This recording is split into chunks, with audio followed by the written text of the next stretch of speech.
Good morning, good afternoon, good night, wherever you are. Welcome back to the Living World of Darkness, Rage Across New York. In this particular scene, there is a man moving into the Sept of the Green. It looks like an older vehicle, probably something from the late 90s.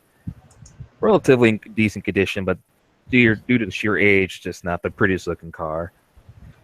Comes driving near the Cub cabins. Within it, the driver is Khumba, gathering all his things from his apartment within the city to move into the Cub cabins to start his remedial training.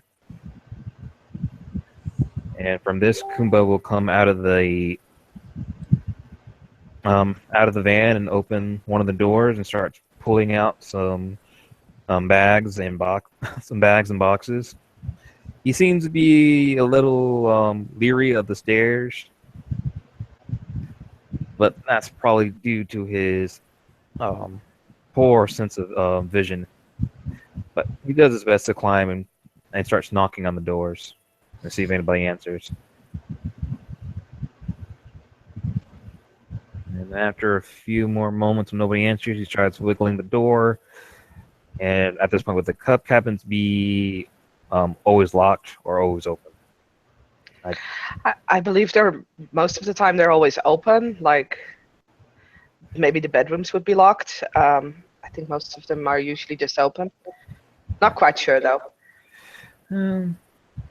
But from the female Cub cabin on the porch, actually, there is a small Native American girl sitting. Well, woman, but she looks tiny. And she's staring suspiciously at the car and at the person who's like knocking on the other, probably the male's Cub cabin. She's not saying anything yet. Yeah, when Kumba wiggles the door opens. He starts putting in things, not necessarily in the walkway, but near the sides, so he can at least have them in the building. And when he turns around, he will notice this woman sitting parallel on the porch of the cabin, and he'll vaguely wave at her and go back to his van to grab more things. This time he's bringing out a heavy bag, and he seems to be straining with it a little bit. It's pretty heavy, but he's going okay about it, and goes back into the building, putting stuff down.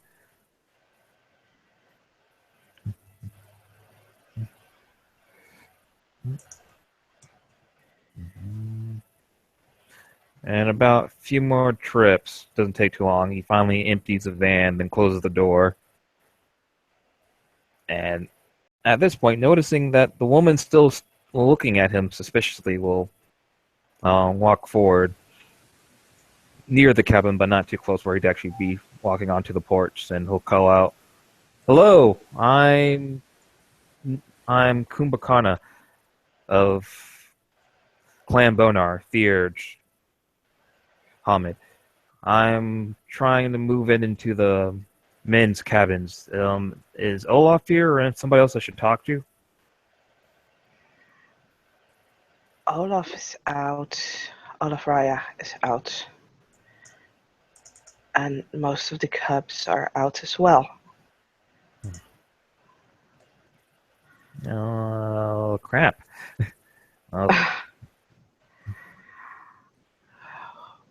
Why are you moving into a Cubs cabin if you're not a Cub?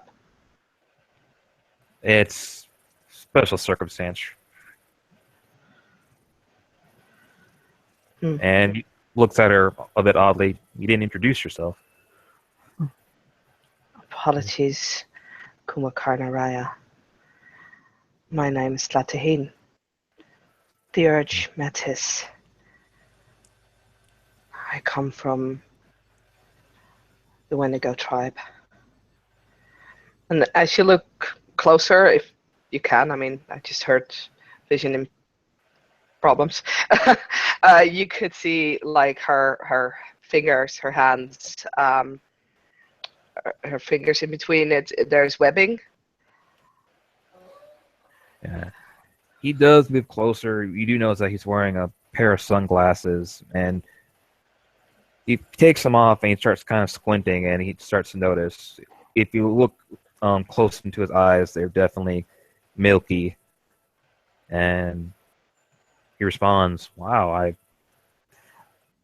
I've never met a Wendigo, and you're blessed by the water spirits, aren't you? Or some type of water-based thing." I have never, well, almost never met a bonar before. Although I've met your alpha yesterday. Oh, I actually haven't met the mother, well, formally yet, but I hear good things about her. She's a good fisher. Good. So, what brings you to the Sept of the Green? We don't see a lot of Wendigos here. I got fished out of the water.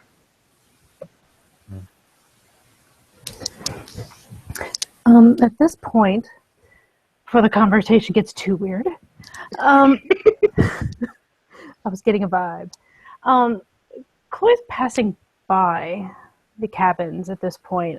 She was on her way someplace else. And she kind of stops when she sees a couple of people hanging out near the cub cabins when she didn't really recognize.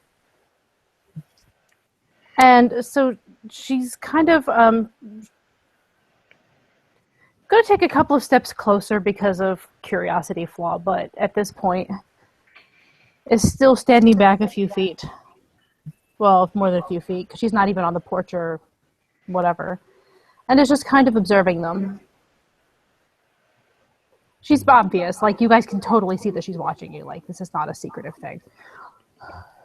And I'll notice at least the figure. If she's not too close, I can't get her image too well, but I know that somebody's there. And I go, "Hi. This isn't a private meeting. You can come out." I'm not hiding. I have no reason to hide. That's true, but you seem off-putish. Is that like? I'd apologize, except that I was really just trying to be polite. I don't have to be.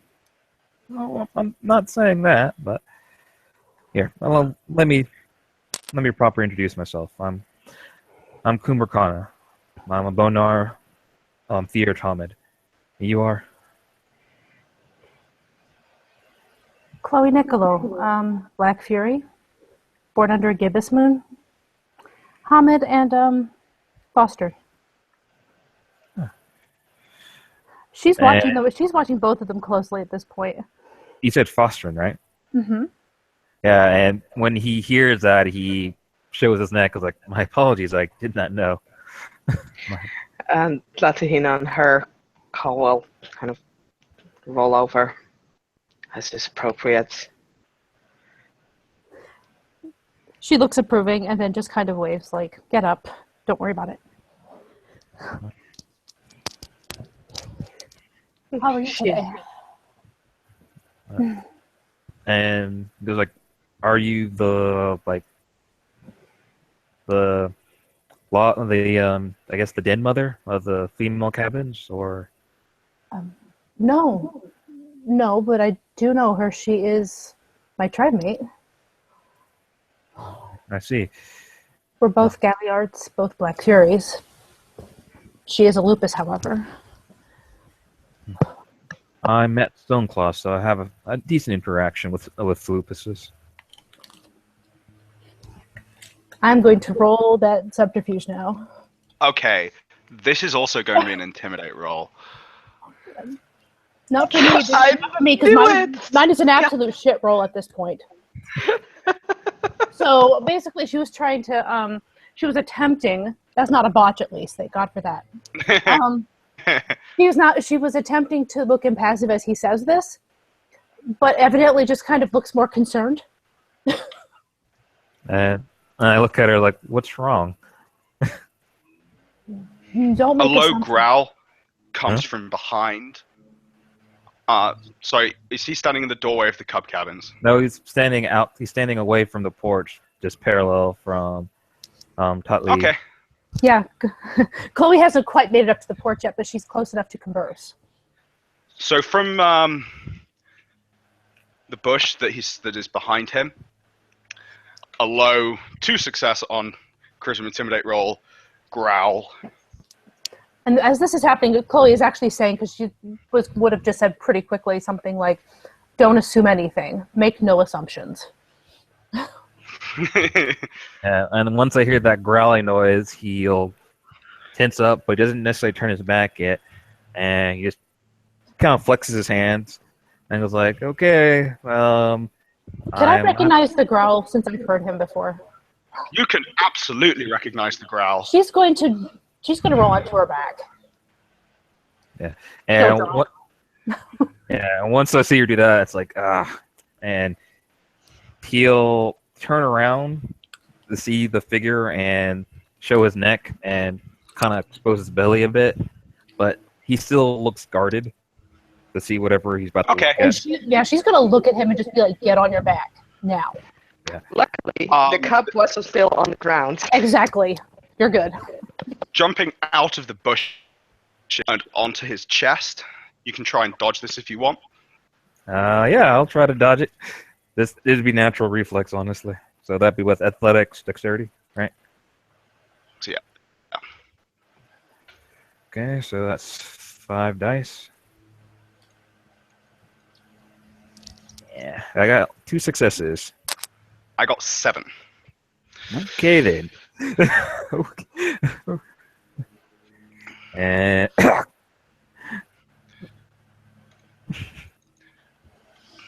what do I see that slams me to the ground? Okay, so firstly, so I got 7 successes. You so 2, 5. Oh, so 5. So firstly, you're going to need to you need to soak 3 bashing, and then you need to make a Dex Athletics roll, difficulty 10, and you need 2 successes. Oh, to so stay you really standing. tackled me. Okay, so I didn't soak. And these make sure I don't fall on my ass from the tackle. Yeah, 10 and no, in fact, 6, All right, 7, then 8, I don't 9. fall on my ass. I just get hit in the chest really hard. No. Relatively. It was difficulty 10, and you needed 2 successes. Oh, difficulty 10, 2 successes. Yes, But no, I didn't. because it's based on my successes, Okay. It's a fail. Yeah. So and I say standing again, fine. Yeah, so I'm on my back. What comes springing out of the is a small black shape. Are we in the Tellurian or Umbra? Tellurian. Tellurian. Okay. Yeah. Then it is a small, black, lean, black wolf with amber eyes, bad teeth. I don't look at his eyes, and I just stay quiet. I just don't look at his eyes. Who are you who doesn't listen to Foston's little cub? I'm Khumba Carter Smith of the Bonar tribe, Fearge Hamid. And I didn't notice that I apparently was disobeying the Fostran. So you are deaf? No, but I may have misunderstood her. Ah! He snaps in your face when you give more than a one-word answer. And he'll flinch a bit, but again, he's trying to avoid making eye contact with it. He looks a mixture of scared, and you actually see a little bit of irritation, but it's It's probably from something else. And that is where subterfuge comes in. yeah. That's what subterfuge there for. I mean, I can roll Smiles' mighty perception empathy score. I only have 2. I Oh only have look, 2. I failed. I don't have. No. It's still better than him.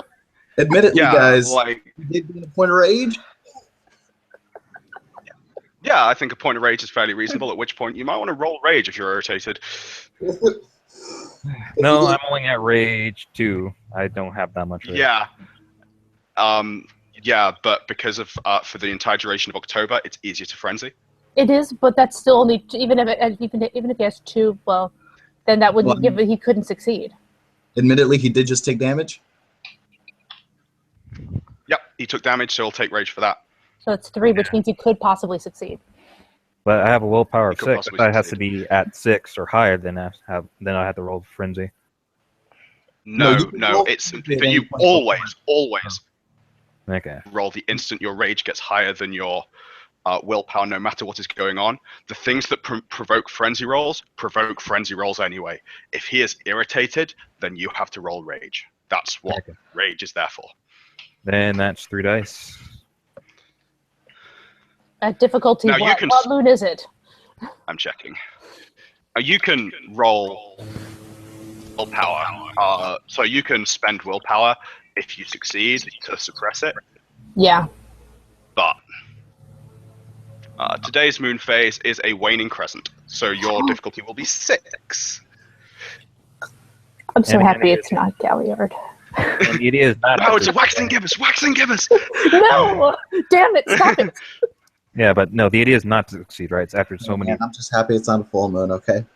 Yeah. Basically, you'd need 3 successes to frenzy. All right. I only 3 have successes is difficulty 6. 1. Yeah. Okay, so yeah.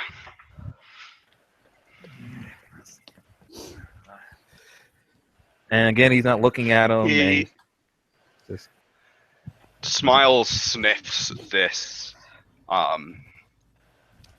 You say you're a bone Nora. What cub cabins? I was asked to move in under special circumstances by Olaf. Is this because you're incompetent enough to be a cub? And it's because I was trained improperly.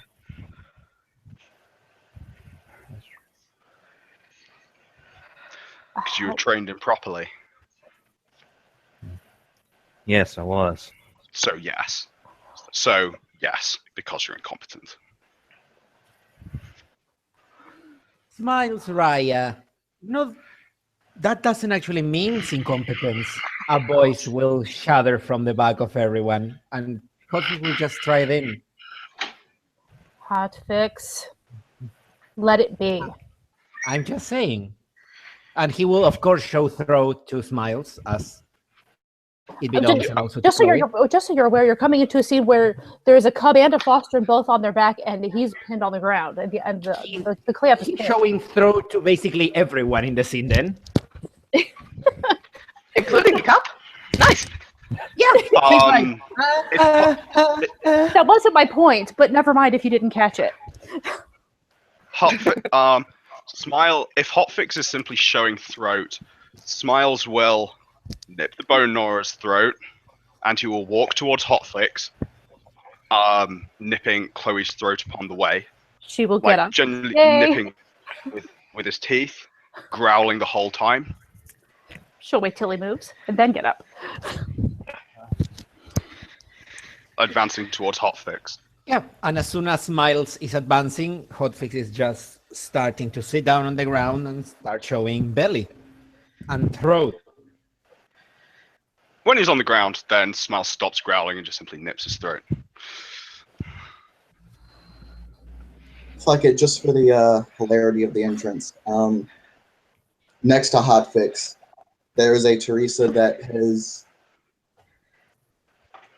gracefully leapt and just kind of landed perfectly on her back, showing throat, almost as if she entered doing it.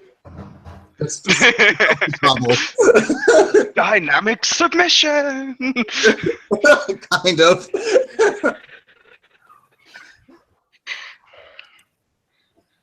She'll look over and say, "Good morning, Smiles, Raya."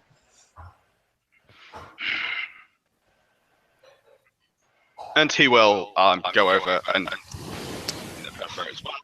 during the rounds.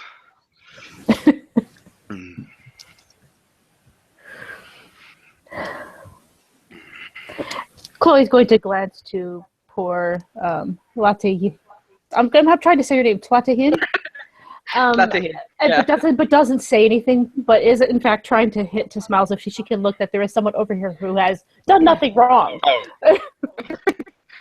Yeah. Well, in fairness, like neither Just Chloe or behind Teresa my have done neither Chloe or Teresa have offended Smiles today either. So.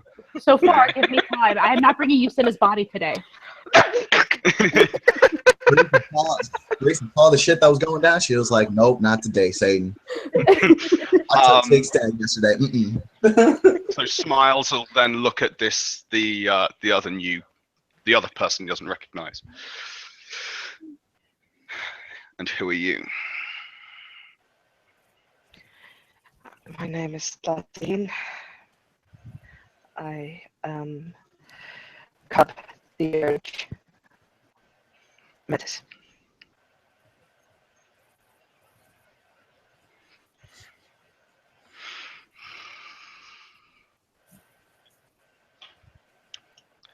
Good, not a Homid.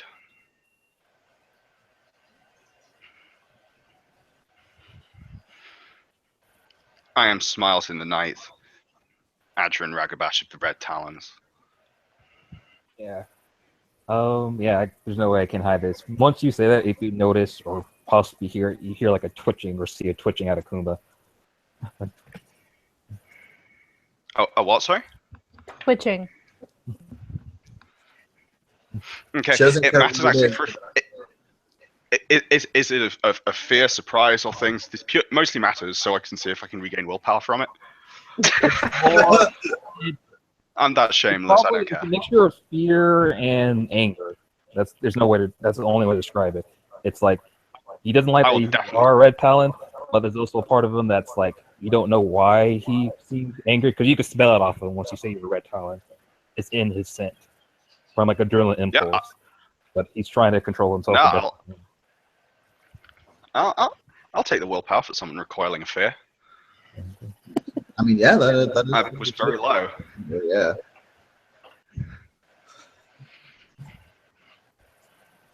The cub that needs teaching as opposed to a failed Cleath. Did he actually say that out loud? Yeah, he absolutely says that out loud. Oh, okay. I was just making sure because you didn't do your typical Smiles voice. My bad. He always Sorry. says everything out loud. Smiles doesn't care. He's just like Honey I Badger. couldn't hear what Smile said exactly. A proper cub and not a failed Cleath. Looking at me or Talite. Talite. He's looking at Toledo when he says that. He is not going to respond to that. It was a statement, not a question. Where have you come from? Set of the Four Seasons. I actually couldn't understand that. I don't know if anyone else had the same problem. Oh, sorry. Am I robot-y? You were for a second, but that's better. Okay. If it happens again, just say it because then I'll reload. Usually that solves the problem. She said the Sept of the Four Seasons.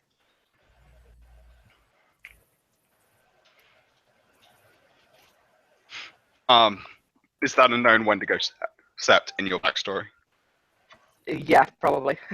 It's in Nunavut, Canada. It's basically Cool. against the northern Okay. shore there.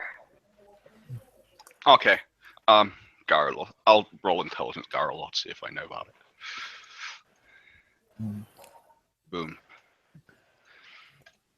Wendigo. Sure. Yes. You've spoken to my alpha, Katori, the keeper of the land. I have seen him this afternoon. And you know the Dan father is a Fenrir. He twitches a little, and it's not out of discomfort, more annoyance. Yes. Okay. Did Smiles actually say okay? Yeah, he's just like, you know about this? Your problem? I said okay. Like Teresa will never forget that. Yeah. He says it. He actually says it a lot, simply because I can't think of an alternative that Smiles would actually say. So I just go with okay. That's totally fine. I get you. It's that Like, common linguistics would kind of seep into him anyway. well, from my point, is because he only speaks in the Garu tongue. It's kind of like their version of just like affirmative, neutral Yeah. comment. He doesn't actually say okay because he barely speaks in English. Yeah. It's an approving grunt. Let's keep it at that. I'm sorry. Yeah, let's go with approving. I don't mean to be nitpicky. I was just curious. It's fine. And you, Aura, where have you come from? Okay, you said Aura or Roar? Aura. Roar. Me, I came from the south from here. From an orchard. Which sept? South from the city, if I couldn't think of specific longitude or latitude. And he stops when he says that because he knows, wait a minute, Lucas probably don't know what that means. It's like.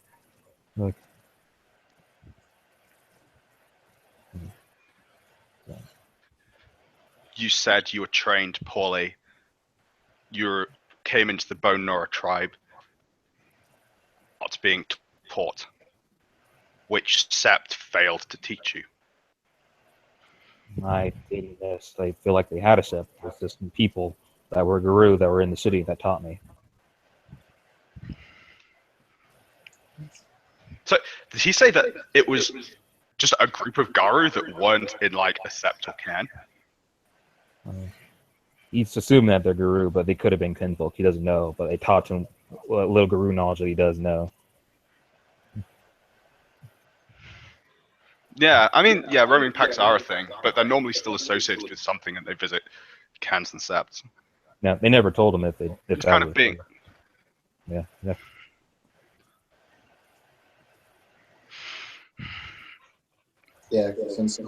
What? Like, You were still brought into the tribe.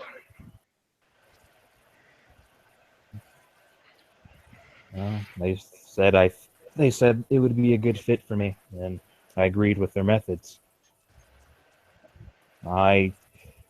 It's not like they found me, and they found me when I was unconscious from my first change. We were all found after our first change.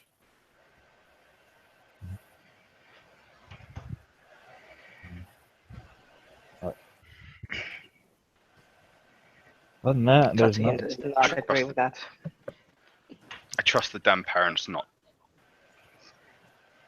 tolerate someone who manages to get clear without understanding anything. And Smiles is sending over the pack link to calls got a present for you. Got a present for you, and you're not gonna like it. Khumba Through the pack link, you're going to get, oh, I'm liking this a lot.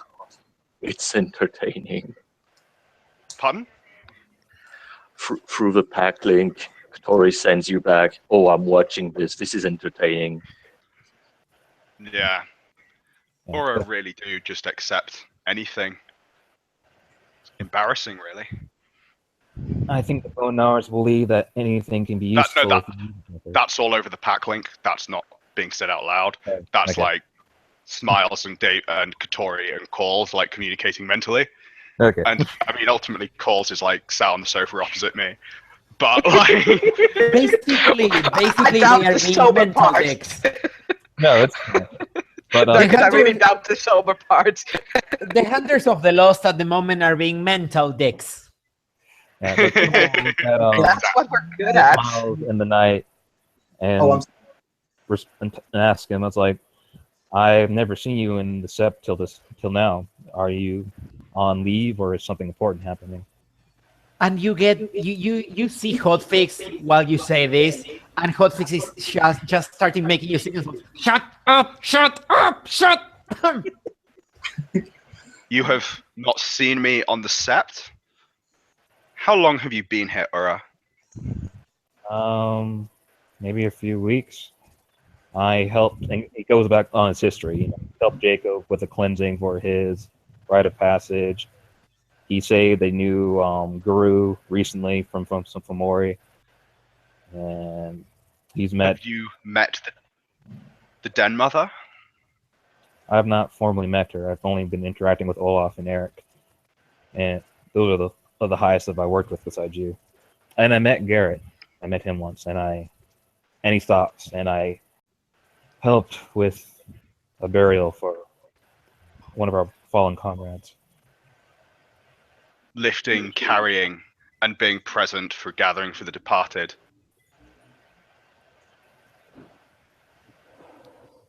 Do you know what I have done in that time, Ura? No, I do not. I have ventured into the den of the Sept's greatest enemy and torn its leg off and brought the pack out, and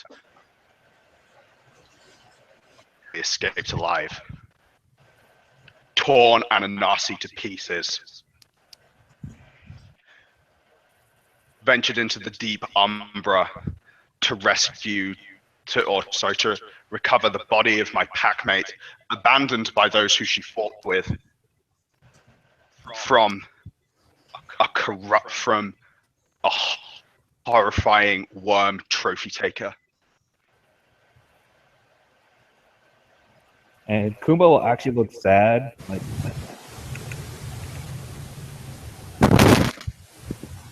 got a bit of an echo. What is on leave? Sorry, what was the statement? What is on leave? Like it's a term that Smiles have never heard before. Oh, it means kind of like being on peacetime or being away from fighting your duty. You were really taught absolutely nothing, weren't you? I was taught things. You were clearly not taught anything real and important. You will never ever have peacetime again. There's no such thing as peacetime.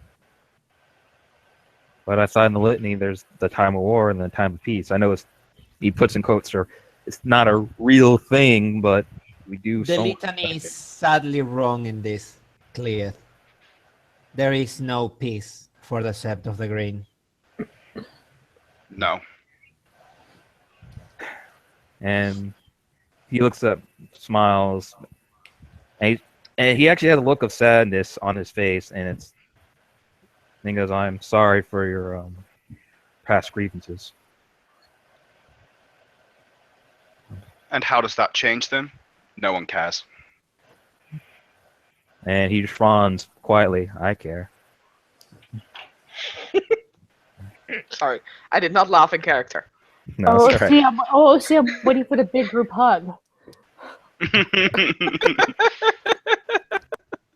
Although, actually, I'm I sure- guess I'll have I'm to sure- hide afterwards. I'm sure that when surrounded by elder spirals and their totem and banes and four more in the depths of a worm breeding pit, I'm sure that you caring will make all the difference. And he looks at him, and at this point, I actually want to do a willpower check whether or not he shows this. No, it's just be subterfuge. Whether or not he shows this on his face. Sure. You roll your thing, and we'll all be rolling our P&E. I know, I'm not going to do anything, but he is the best way to put it. He just looks frustrated when he hears that. And he just turns from him, and he looks at Smiles like, "May I stand up?" Yes. Like, I'm assuming, well, I know Chloe stood up after Smiles nipped her throat. Yep. And I don't know if any of the others have. Nope. No, Khumba stayed on the ground the whole entire time. She's chilling. She's just comfortable right now. Also, she's judging. Well- Start to. Well, by the fact that he hasn't done anything to Chloe when she stood up, it seems like that's probably okay. Khumba will stand up and start brushing himself off. Like, well, I hope for as much time I spent with Olaf and Eric and the other people of the Sept, and he looks around, you guys will teach me well and effectively. You spent time with Eric, as in all his ash. Eric's Sagavok, right? Yeah, we've actually fought a few times. That would be Skovgard. He's my Skovgard. pack mate. Like, yeah, we've actually fought a few times.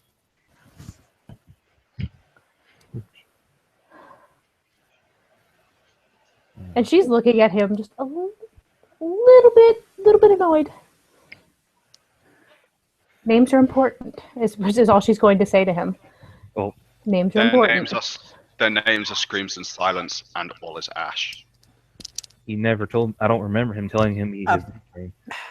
Then you clearly haven't been taught to how to formally introduce yourself. He turns around and looks at the rest of the congregation. Rayas, should we teach the cub how to formally introduce himself?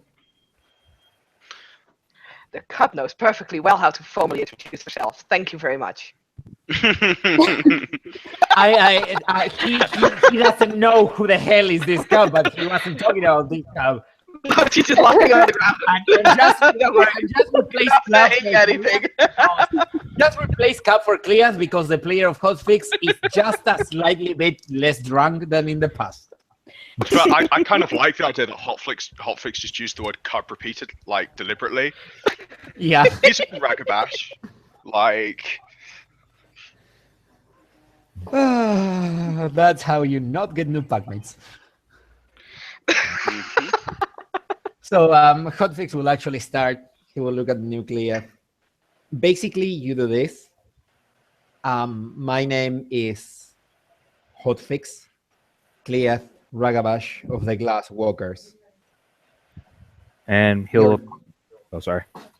Yep. Your deed name is more important than your homid name or whatever other name society has given you, because that actually means nothing for all of us. And Khumba will look at him and go, it was when the humans that adopted me found me, it was on my blanket when they found me as a child. It's not what they named me. I was already named that. You have any kind of deed name to introduce yourself by? I only have the name that was given to me on my blanket, Kumbhakarna. If he has had no rite of passage, if he has not been properly trained, he has no deeds to call his own. Tell me, you who were taught nothing, who needs retraining as a cub would. You are a Cleath, and therefore you are responsible for the lives of those around you. I'm aware of that. He screams in the night in silence, and Den Father has made that clear to me. How are you going to stop your failings resulting in the deaths of those around you when the worm comes tomorrow? When the worm comes. But Sorry. yeah, sorry. Yeah, you have to repeat. Yeah, I'm back. It just crashed on me. But yeah, Khumba will say that. Yeah, no, what he will say, sorry, he'll say, when the worm comes, very soon, how will you stop your failures taking the lives of others around you? How will I stop them? Well, I would say I use the skills of my best abilities to hopefully assure a victory. There's nothing more I can do after that point. So you have no plan. No, I don't. I don't have a plan. I'm sure that will be a great comfort to those that die because a Cleath has not been trained properly and decided to come here. Well, I had no other place to go, and I didn't want to go walking around, hopefully hurting anybody. It is best that you receive training. That's So what you come here and hurt Garu as opposed to accidentally hurting some apes. And he knows that in mind, out of character, he knows why he's referring to them as apes, and he just simply says nothing and stares away from Smiles at night and says nothing. Well, Raya, he might have a brilliant thought because humans are much more easy to kill than a Garou. And if he would start going crazy out there and killing humans, that would be an enormous litany bridge.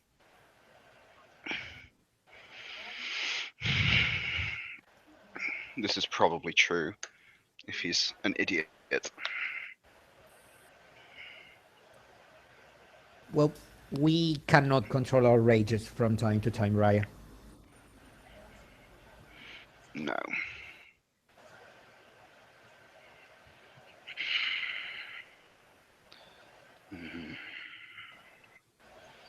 But I'm not the Den Father.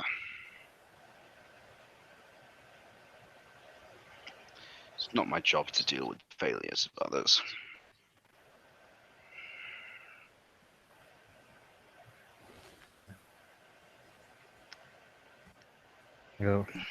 Roya, besides introducing yourself, do you have something you wish to say to all of us? I'm assuming you're a very busy man, very busy person, or not person, a very busy being. Maybe you should. She kind of looks to Khumba and she's like, "It might be better for now if you just soak in a little bit. Maybe a little more listening, a little less talking."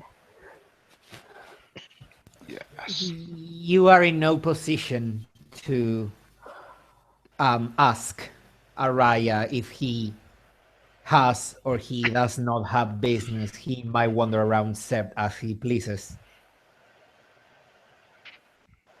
Yeah. And Don't you have to recover for failing to learn to be a Cleath? that I do. I'm Assuming you've been told where the assault course is. Well, I was hoping to find. And you were raised by Homids. You were raised by Homids. Yes. Yes, I was raised by Homids. So why are you still in Homid?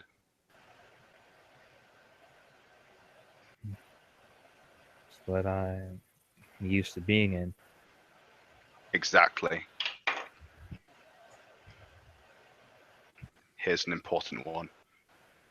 You spent a long time being an ape. Stop.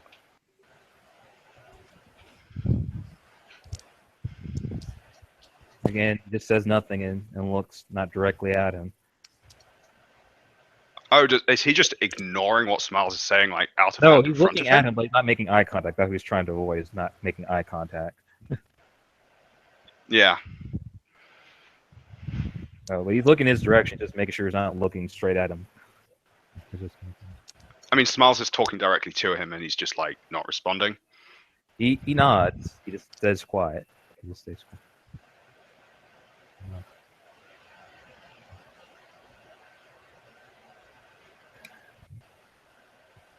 You're still in Homid. How are you planning on eating?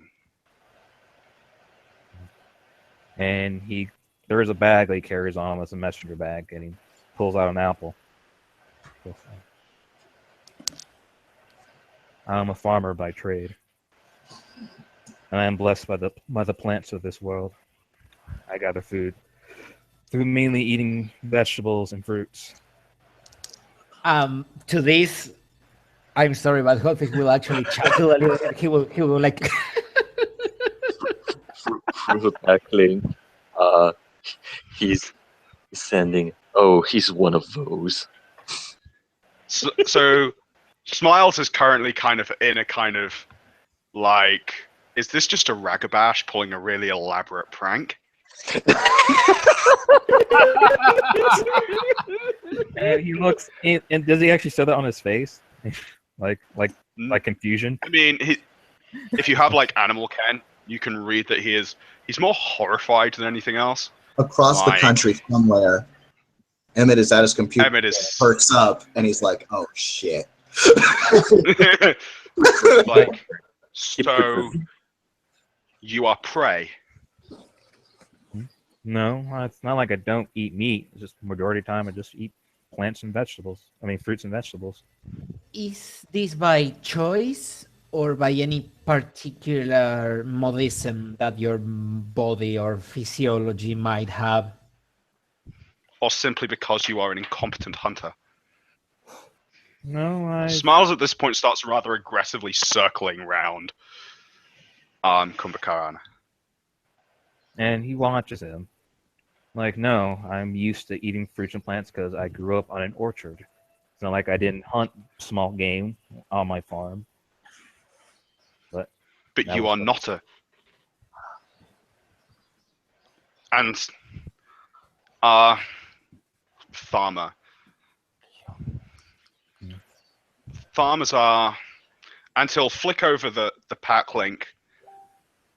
So farmers are the ones who carve Gaia and demand she grows in, and hide the weaver in Gaia. Yes.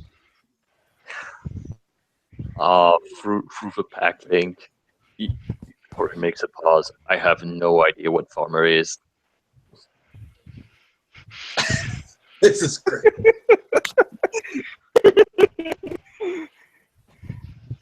Best conversation ever. I don't know what a farmer is. What is farmer? Yeah, like Smiles understands what a farm is, but he doesn't understand. He just like apes do it. Like, yeah. So you have been a farmer. You have eaten like prey. But you are a Garu now. Were you not told to start acting and eating and hunting as a Garu? Oh, I haven't had a reason to hunt of late. You do now. I'll speak with the Den parents about this. And he's speaking to one of them now over the pack link, just saying, this one eats like prey and thinks it's okay.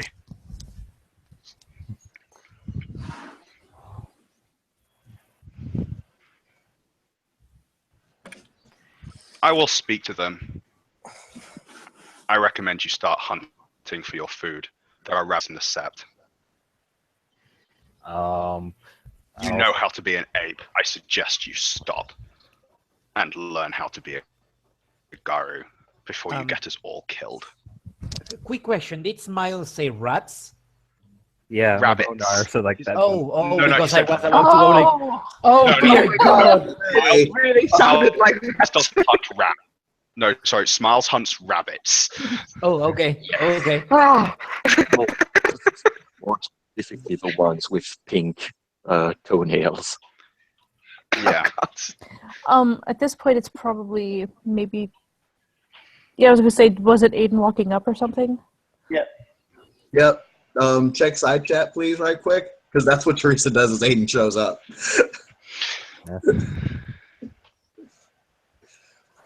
Yeah. Okay. For the record, there's only like Smiles is standing, Chloe is standing, and I believe Khumba's standing, and everyone else is pretty much on their back, right?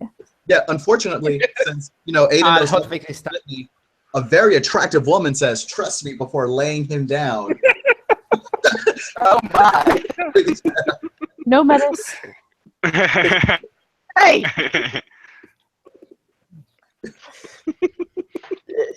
He'll just laying there. This is the weirdest way to say hello I've ever seen.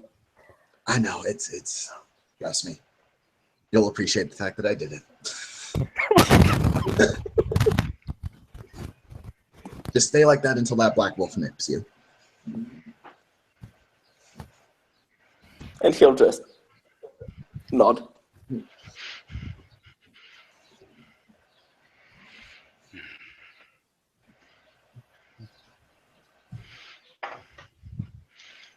Yes. Because, Cub, I will not see you eating like prey again. Or Cub Cleath.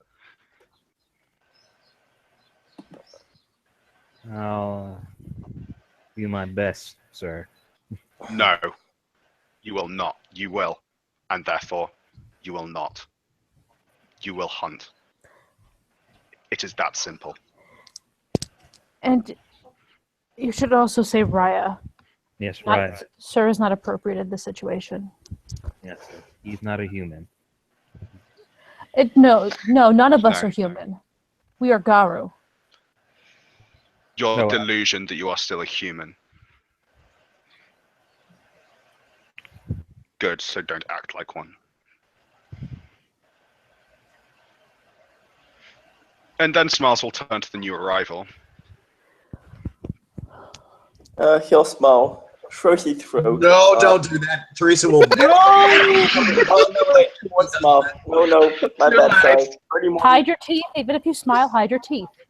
Yeah, no, but no, he won't smile. Sorry. Early morning. He'll just throw his throat.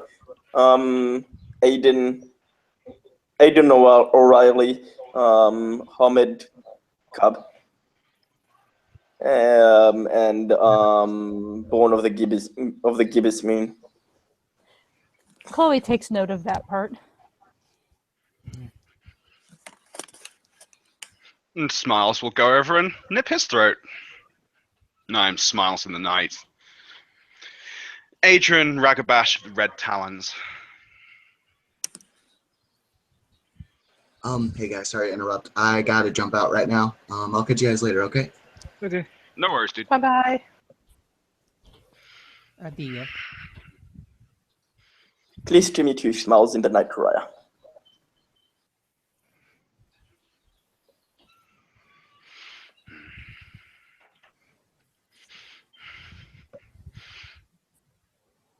See this cub? These two cubs. He's looking at Chloe like he's kind of saying this to Chloe. Mm-hmm. Like, these two cubs no better than this Cleath. What is the world coming to? Well, hopefully they can all learn. Yes.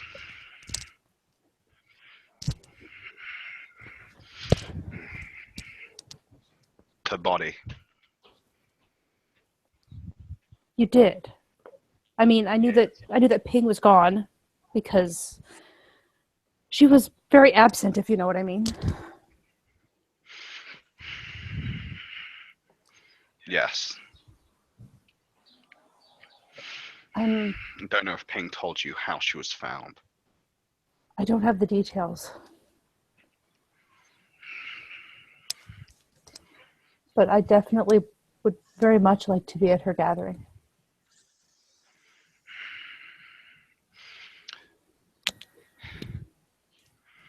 Yes. I'm glad you found her. Because she didn't deserve to be taken like that. We found something.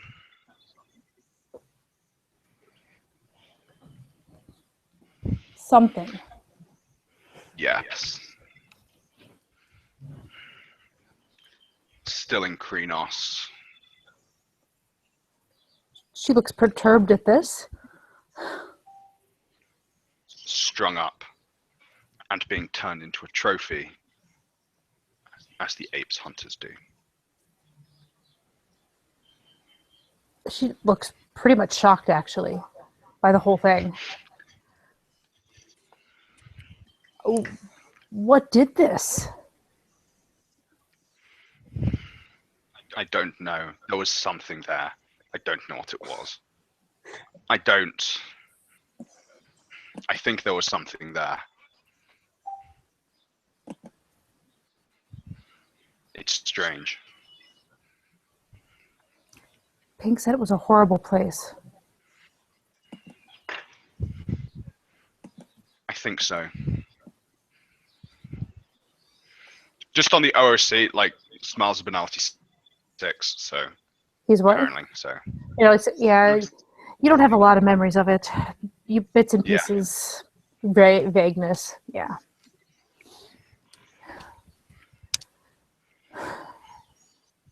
She's just gonna kind of. You think so?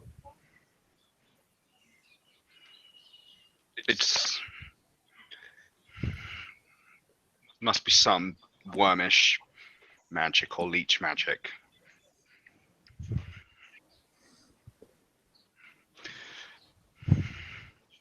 I don't see. remember. The leeches do have something that can mess with your head.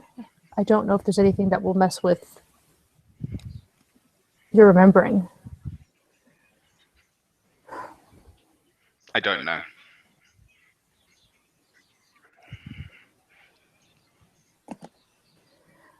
Well, you know what? At this point, what matters is that you got her body back, and now hopefully we can properly take care of that,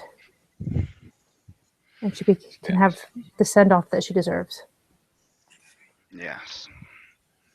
I'm gonna leave it at that for now. Yes.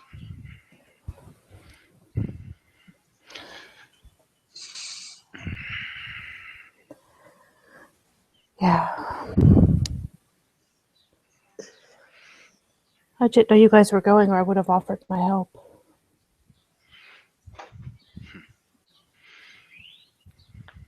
Ping came. It was a strange place in the Umbra. Ping took us to see if it was near where she disappeared. It was not.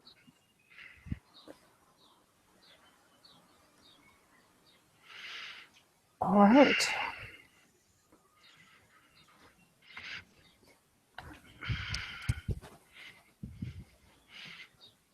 Well, it came out. Cubs.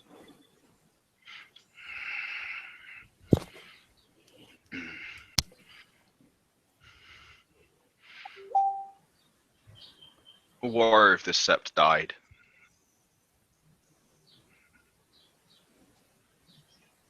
And it is only by struggling that we have managed to even find something to burn. Be ready for this person to be you.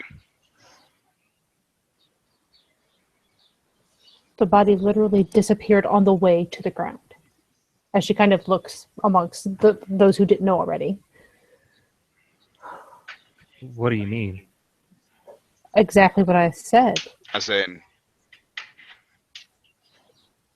you will die, and if you are unlucky, your packmates will not even have a body. I was standing next to her. Right next to her. We went in first, together. She was hit more than once. She fell, and there was no thump. There was no sound. She simply wasn't there. That's unsettling. And Khumba looks a little pale hearing that. Looks a little... Well, magic. It was some kind of magic.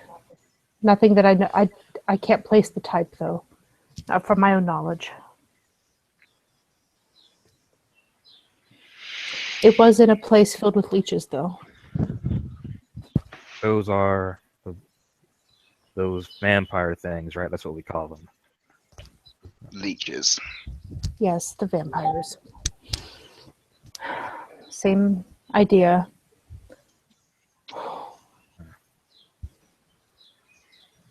Aiden will blink. Like, what? If you see those flags, which seem to be everywhere, stay out of it unless you're given orders to deal with it. So, Will do. Yes. The leeches are killing each other. Actually, I believe one side is one. that's not good. That means they can focus on other people. They could do I mean, that if anyway. Yes, if they're killing each other.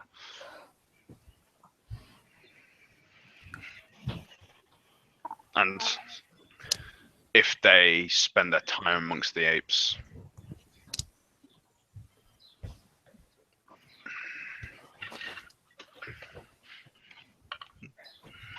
Then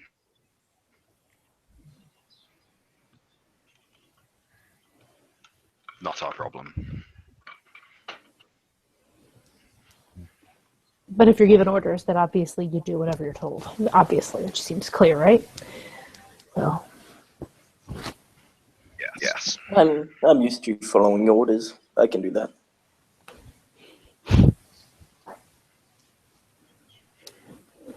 That's what you'll be doing now.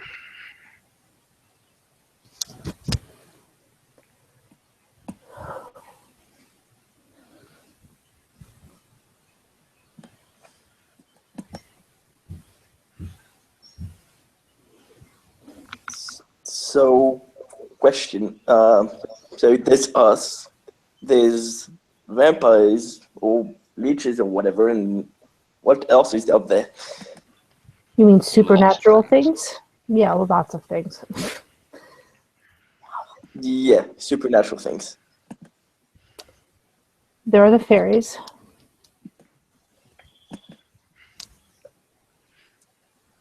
And he'll nod. Mm-hmm. And there's some other creature that was in the Bronx. Maybe still is, I don't know. What do you mean by the other creature? Like, Fallen demons, something like that. of course, demons exist too. Why not? Well, I guess. Of course, demons exist. Oh, believe me. I mean, there are a lot of things to be worried about around here, but from what I've seen, they pretty much don't seem to get involved in a lot. No. Have you seen a Bane? I Yes. fought Fomorians. I have not seen a Bane specifically, but I have fought Fomorians. When you see a Bane the size of one of the hive boxes, the 8-word demon doesn't mean much.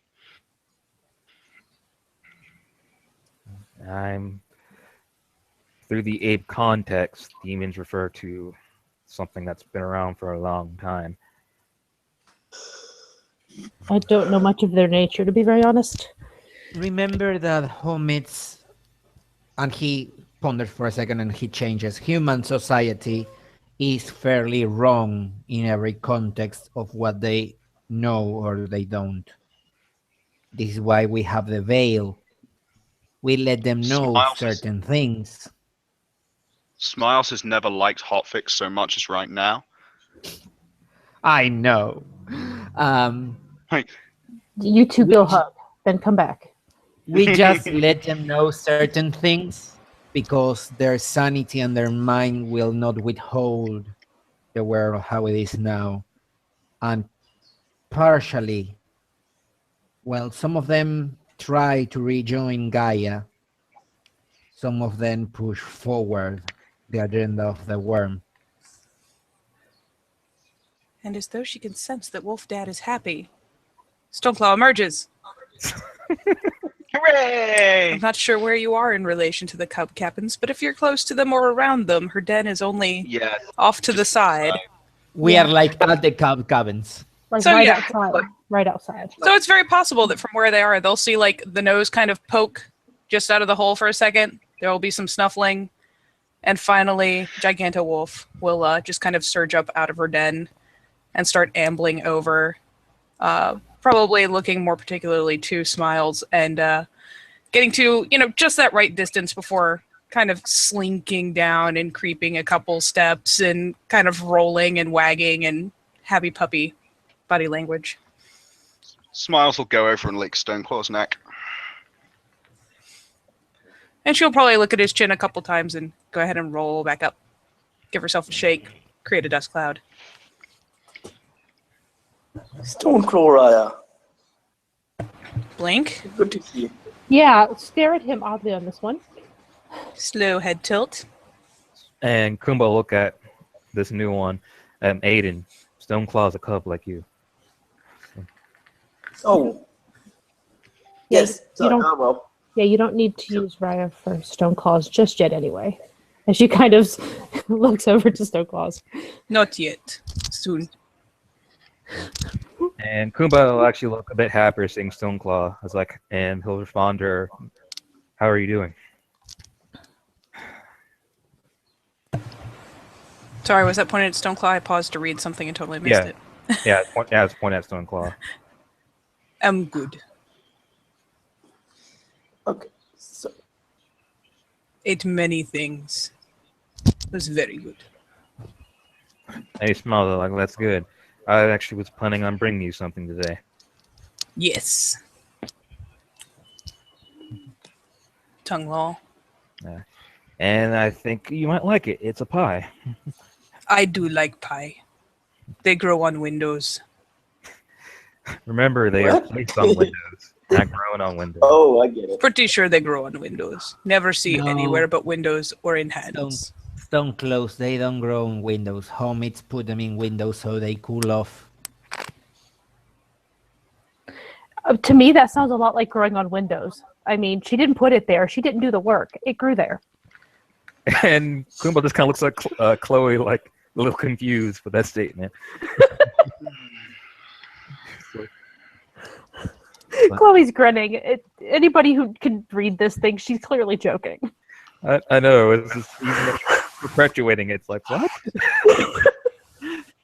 But Stoneclaw, Yes. I'm assuming everything about the incident went well. We lived. He's good. That's good. Killed things too. Also good. I never got You the know chance to talk to this. You know the failed Cleath. Stoneclaw. Blink. And she'll kind of gesture with her nose towards Khumba to affirm that is who he is talking about. Yep. Have met once.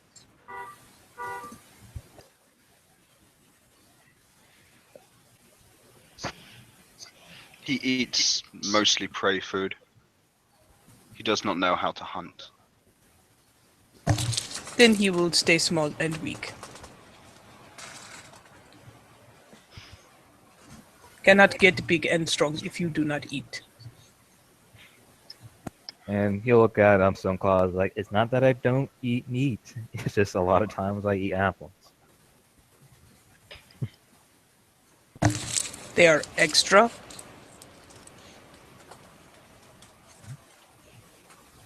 Typically, like, man, he's focusing.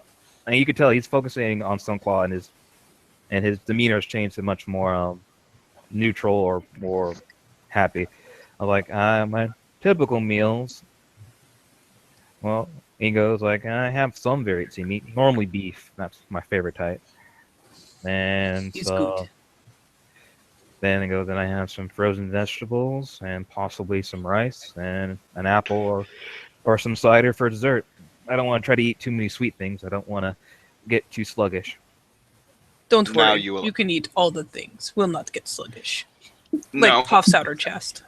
no, Stoneclaw. This one, unless the damn parents say otherwise, all he will eat will be meat he has caught himself, hunted himself.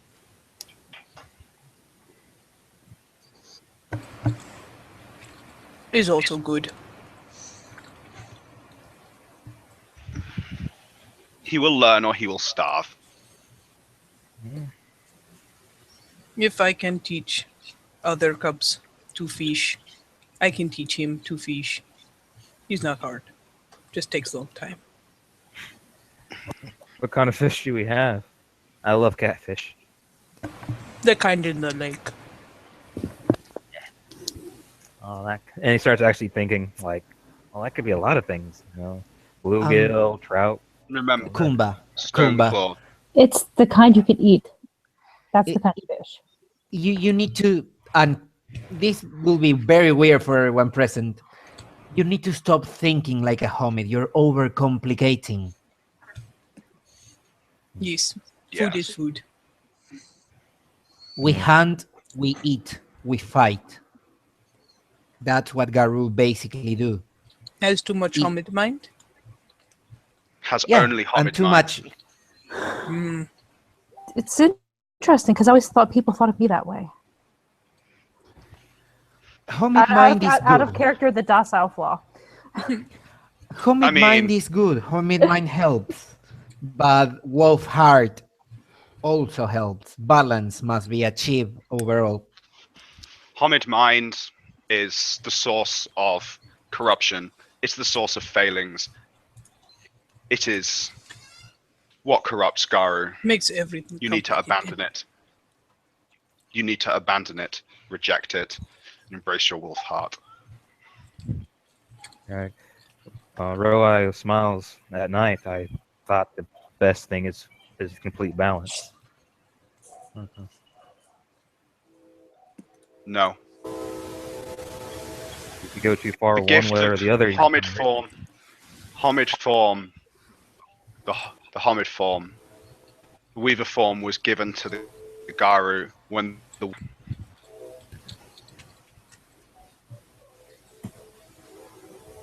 Did we lose you? I think we might have. Yeah, you're kind of You're just popping robotic. in and out. It's not even roboting. It's just like you're there through like halfway of a word, and then you just kind of are going. sorry, yeah, it's headset. No, what Much Smile better. is saying is Homid form was given to us. Is given to the Garu when the worm tricked Gaia.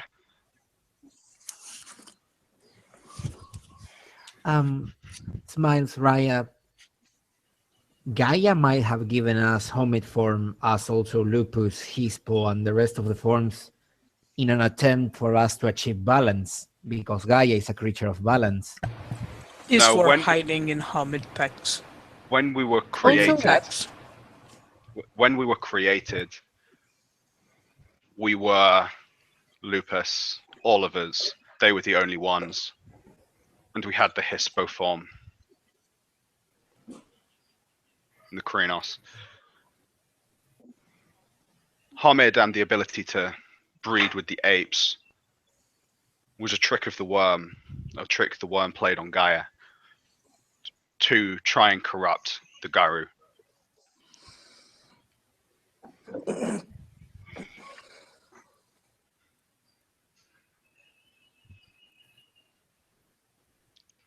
And while he is chatting, Stoneclaw will kind of amble over towards Latahine. You know, still within. Back on the porch. She's still keeping an ear to Smiles, very attentively, very politely, but will kind of amble slowly that way and come over and give her a good snuffling over.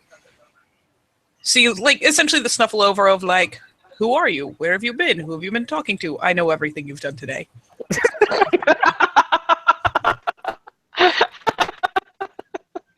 She will probably smell mostly Katori on her at that point then. There is tail thumping.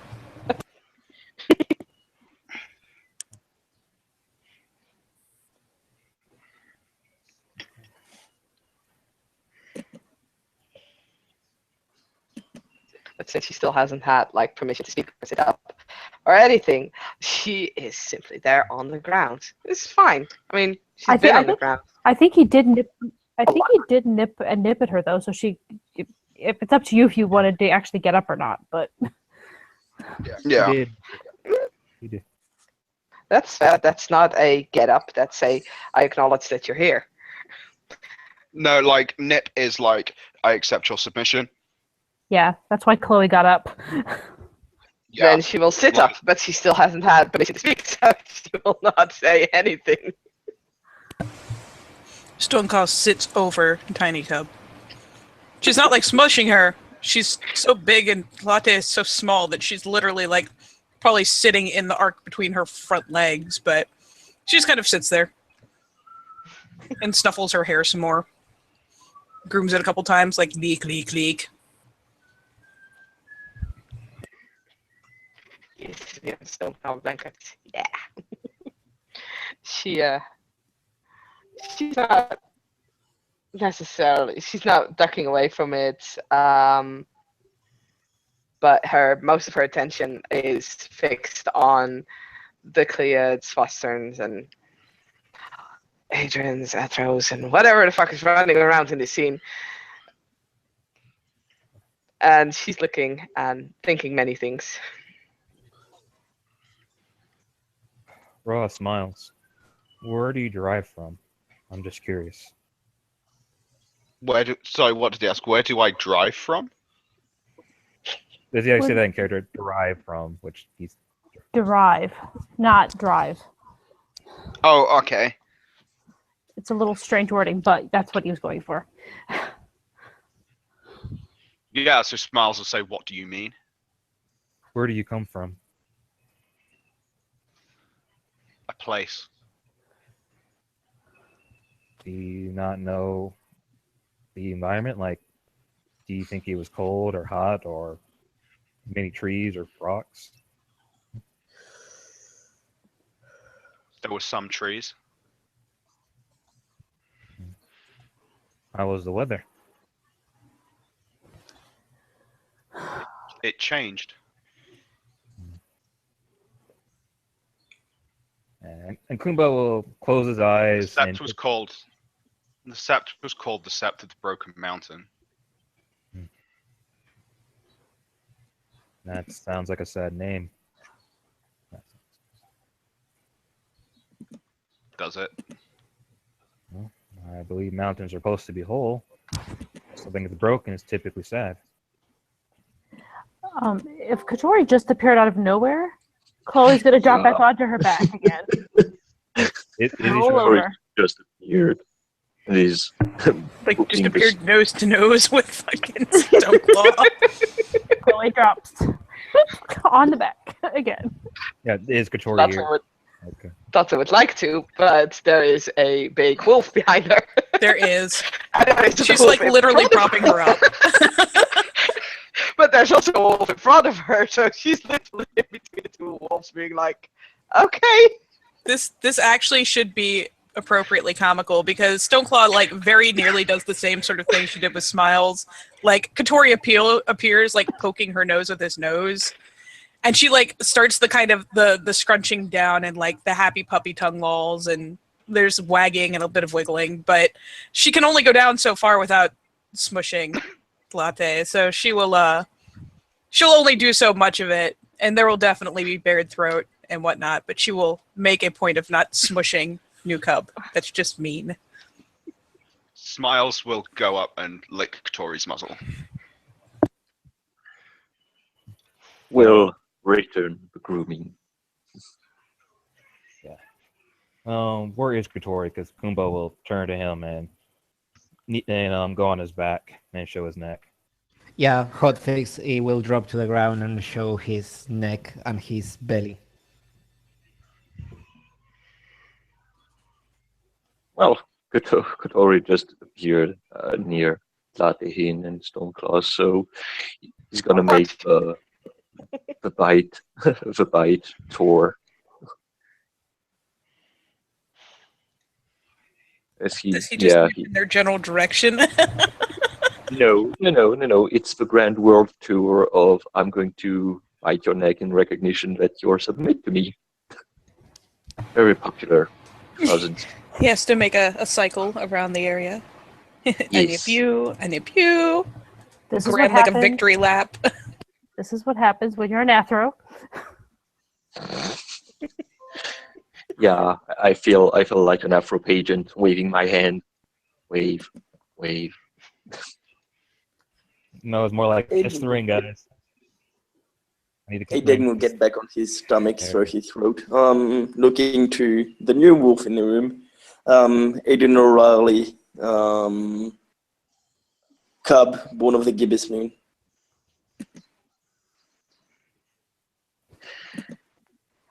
By the way, is there any purebred to catch on him?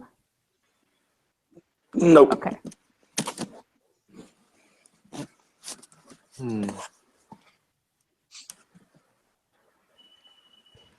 So I see we're having a lot of fun here. Khumba, like if he's looking at him, he'll kind of give off a weird look, like whoa, like this is the wording because he's in lupus, right? Just, Oh yeah, he's Katori in- is lupus, unless he says otherwise. He's in lupus. yeah, that definitely seems odd. Well, look, we're having a lot of fun. It's like giving off like confused look. Like that seems really odd for Lupus to say.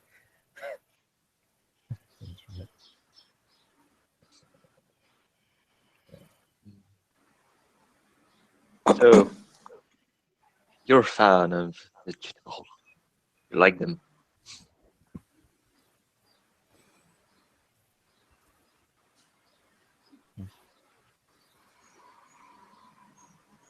He's talking to you, Daryl.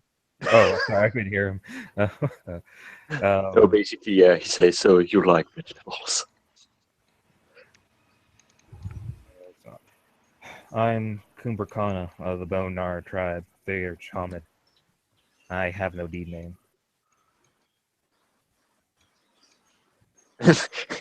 he makes a pause, and he looks at Smiles. And that's the look that says, oh shit, now here's my problem too.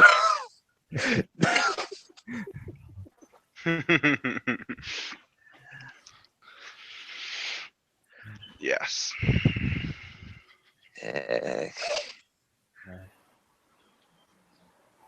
I am sorry. Jag ska inte bli good, tycker de är good. Afro feared rebuked in a tribe. Keeper of the land and alpha of the hunters of the lost. It's a pleasure to meet you, Roha. Mm. So have they taught you anything? I've been learning bit by bit today, sir. I mean, Roha. Head tilt every time he says Roha. Yeah, exactly. Like her head does this Yep. the slightest twitch to the side, like what? Yeah, that is right. Don't claw. Mm. I see that you know very much. I feel like really I know very little. That's why I wish to be retrained.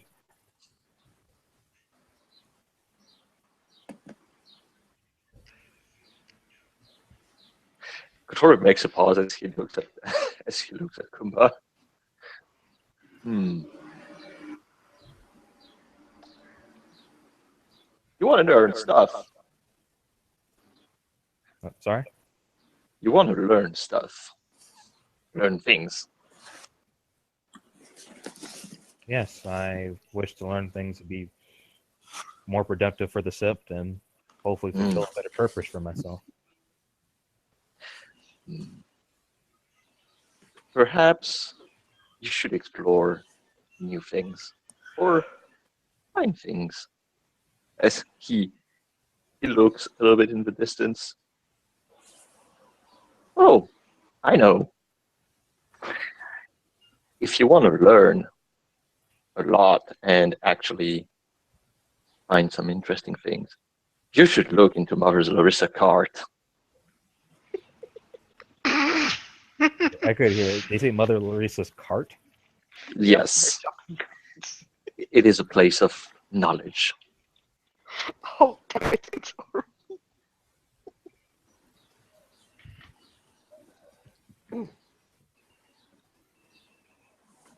Does have sandwiches.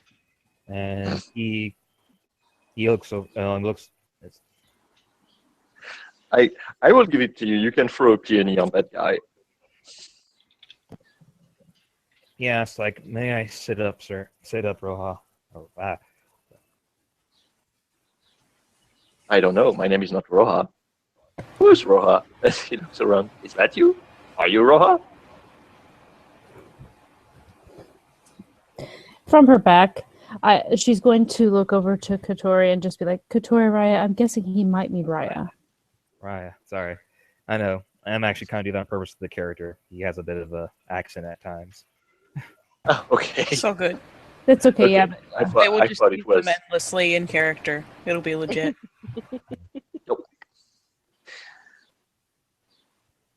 I bit your neck. You can get up. He sits up. So this cart, will the mother be there? Will she teach me, or will there be books or scrolls I learn from? Well, here's the thing. The best way to know is to explore by yourself. You should look into it. It I holds narrow. many secrets.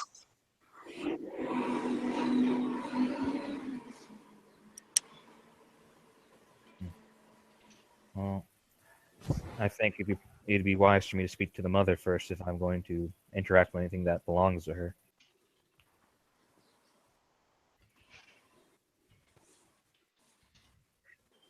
He he's gonna he's gonna turn to Smiles and Hotfix.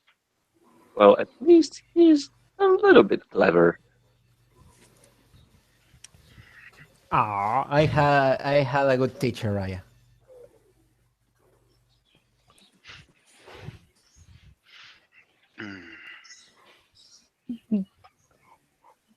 Yep. Chloe will get up, obviously. I'm just going to, just so it's stated in scene.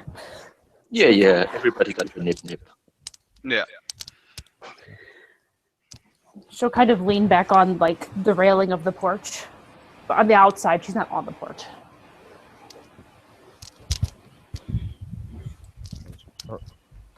And Khumba has been noticing the twitches when he says Roa, and he kind of looks at himself like, yeah, Raya, I'm sorry. I don't always have the easiest time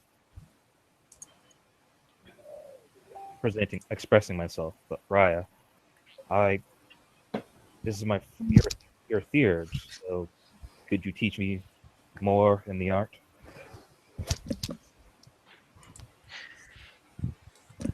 Teach him about Umbral Realms. Alpha.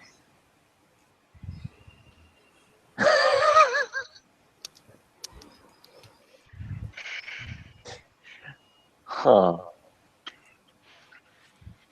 Let's see. He thinks. I mean, I don't know.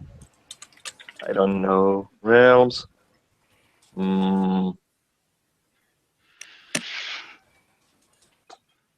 Field trip?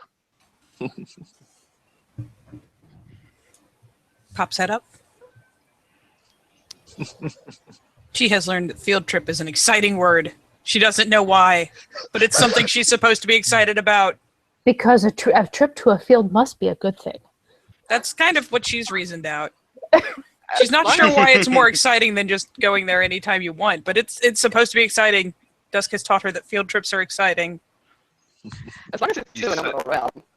You said you wanted to. You said you wanted to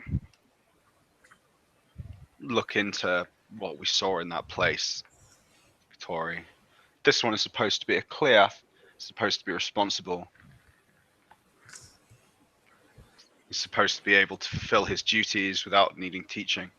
Although you are wise, brother. Maybe get this one to lead us to Malfi's.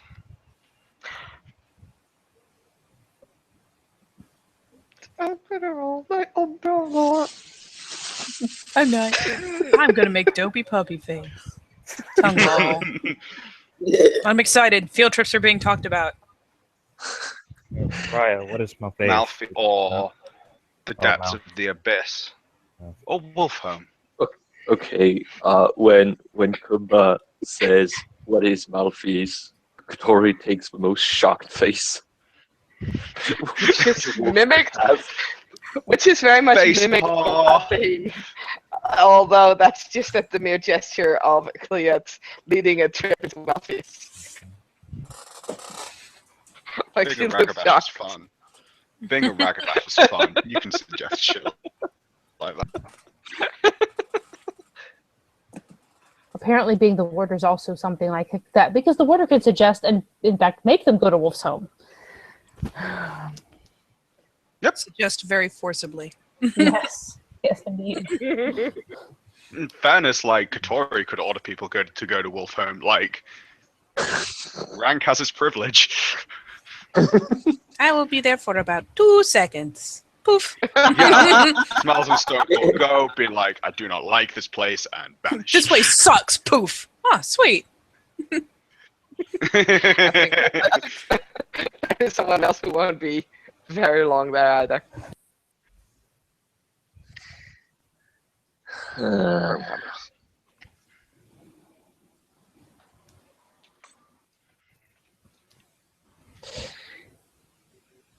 You don't know much, that is for sure.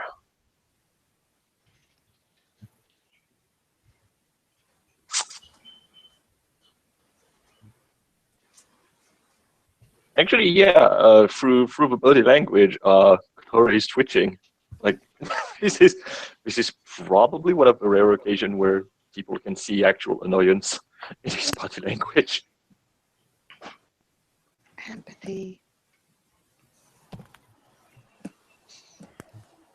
It is noticed.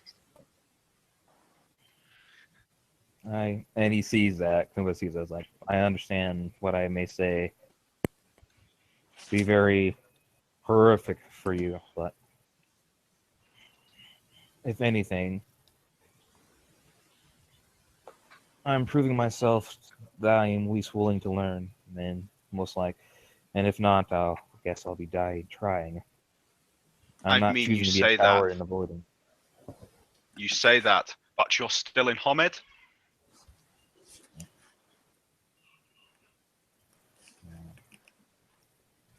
And when he says that, he transforms into Lupus, and it looks like he looks shaggy and like covered in soot, like the color. Like pink. And his muzzle looks kind of crooked in certain places, and other places look bruised. And since he's in Lupus now, his sunglasses meld with him because they're dedicated. And you can all obviously see that his eyes are like milky and glassed over, like he's partially blind.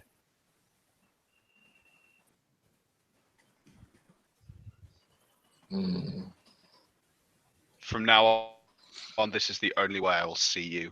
Until whichever pack goes to you and comes to me, or until the Den parents say that you are let you free from the cabins, or you are leaving for a mission.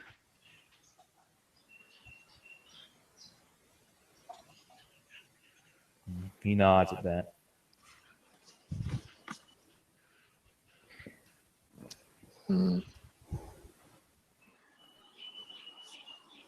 I will see.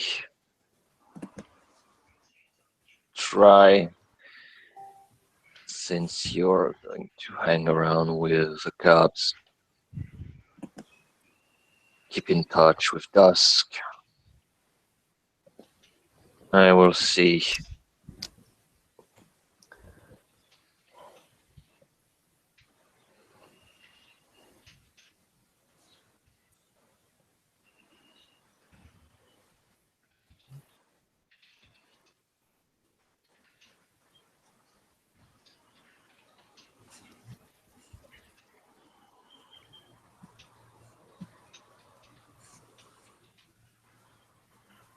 I'm sorry, I didn't hear that very well. He said you're going to hang around with the Cubs, see with Dusk. And he nods at that. Or Ping. I know of Ping. We interact much. He's teaching me the rite of binding. Good.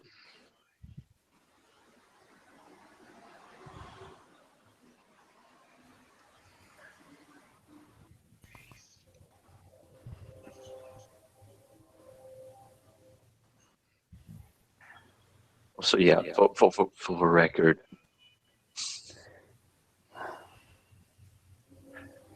Okay, I can't see the last of that because all the pictures are in the way of the last text. This is good for his face, for the record.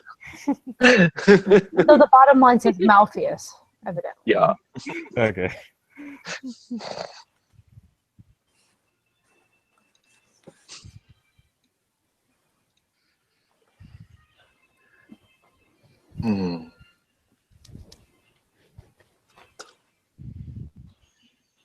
If you know so few, how come you have become Cleof?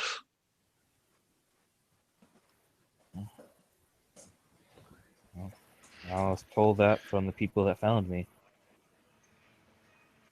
I was not given much Kinfolk. point. Know if they're go. Kinfolk attempting to induct him into a tribe.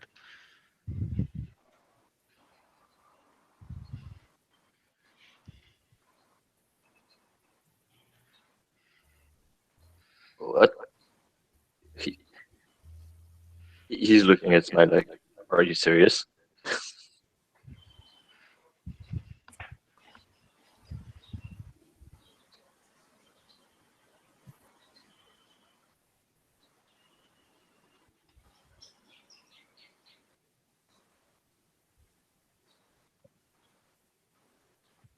Duncan? Perhaps technical issues? Maybe it's just that Maybe. shocked. I know what to do in this case. Da-da-ba-da-ba-ba-da-ba. Da-da-ba-da-ba-ba-da-ba. I know what to do in this case. I mean, A little late. Doesn't matter. It's the issue. It's the point. Point was made.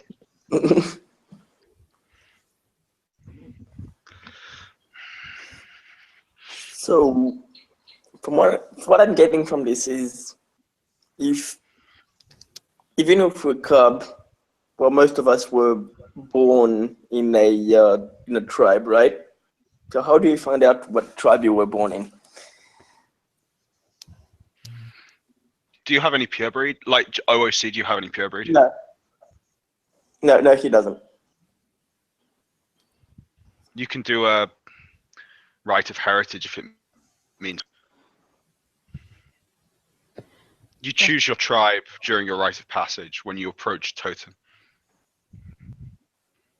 Because of the Sept of the Green has all tribes, you can join any tribe here easily. Unless you're Malin going for Black Fury. That's a bit harder. Or Well, you could be a Metis. A Metis you might get. It's only like male metis born of Black Furies Oh, they is let it? in. Is it okay? Yeah, it's like their own, and they get really obsessive about keeping them because it's like a mark of their own failures, and they won't let other people take their failures. Hmm. I don't remember. It's all right. Yeah. We're just particular. And Griffin will not accept homage. Only the children, only Lupus. And he'll not. Okay. Yeah. So I just have to learn about all the tribes. 13 of them, Yes. right? Yes. But 11 of them seem to be narrowed out for you. Or 2 of them seem to be narrowed out, so only 11 to go. And you will not be allowed to join the Silver Fangs unless your heritage is of the Silver Fangs. And You won't you don't join look the like a Wendigo Wendigo. tribe. Yes.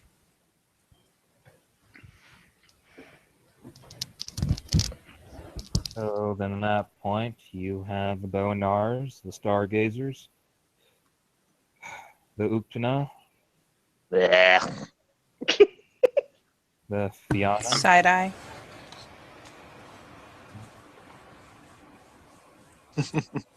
Get a Fenris. yeah, of course the guest. Glass walkers. Scrun faces. Mm-hmm. I think somebody's going to make a scrun face. A lot of scrum phrases are being made, and I'm gonna roll to keep them inside. Like she already had to roll when you were talking about how much of a cultural diversity this set was. That was already enough for a substitute roll. She had 1 success on that, and not French face. Then there's the Silent Striders. And she failed. Oh boy. All the scrunch faces. Yeah, there are several. Like I'm gonna when go you're with talking about Get and Fiona and a lot of other ones, but especially those two, you will see the stain on Bloodfiend's face. I was gonna say, Very obviously. Yeah, the Shadow Lords haven't come up yet, which is obviously the Shadow third Lords, big yes. one. This will be the third one, yes. I thought Garrett was a Shadow Lord. Hmm. He's a Shadow Lord, but the point is that those are the three most hated Wormbringer tribes. It's the Fianna, the Shadow Lords, and the Get Fenris. And that's Yeah. why she's making faces over there. No, I understand why he's making faces. I thought you were saying that there weren't any here. Like, oh, yeah, I thought Garrett was. Oh, Yeah, yeah, no, they Oh, are. yeah. Yeah, Oh, they are. All three have representation. yeah, it's actually ironically like there's no Wendigo in the Sept, despite Hey, the Sept of the Green before it. You're not a Wendigo yet. Hey, True. Wendigo was in this sept recently. Well, Wendigo was in the Sept, and it several was months ago. yeah, and but it that was is originally exactly. and it was originally a Wendigo Sept before it was taken by the Fianna and then inherited by the Bone Gnawers. Yeah, which Like, is the Fianna exactly conquered it from the why Wendigo. the first phase when he was talking about the basically all tribes being in the Sept was when Platahin looked very annoyed. Tried to hide it with one success. Yeah.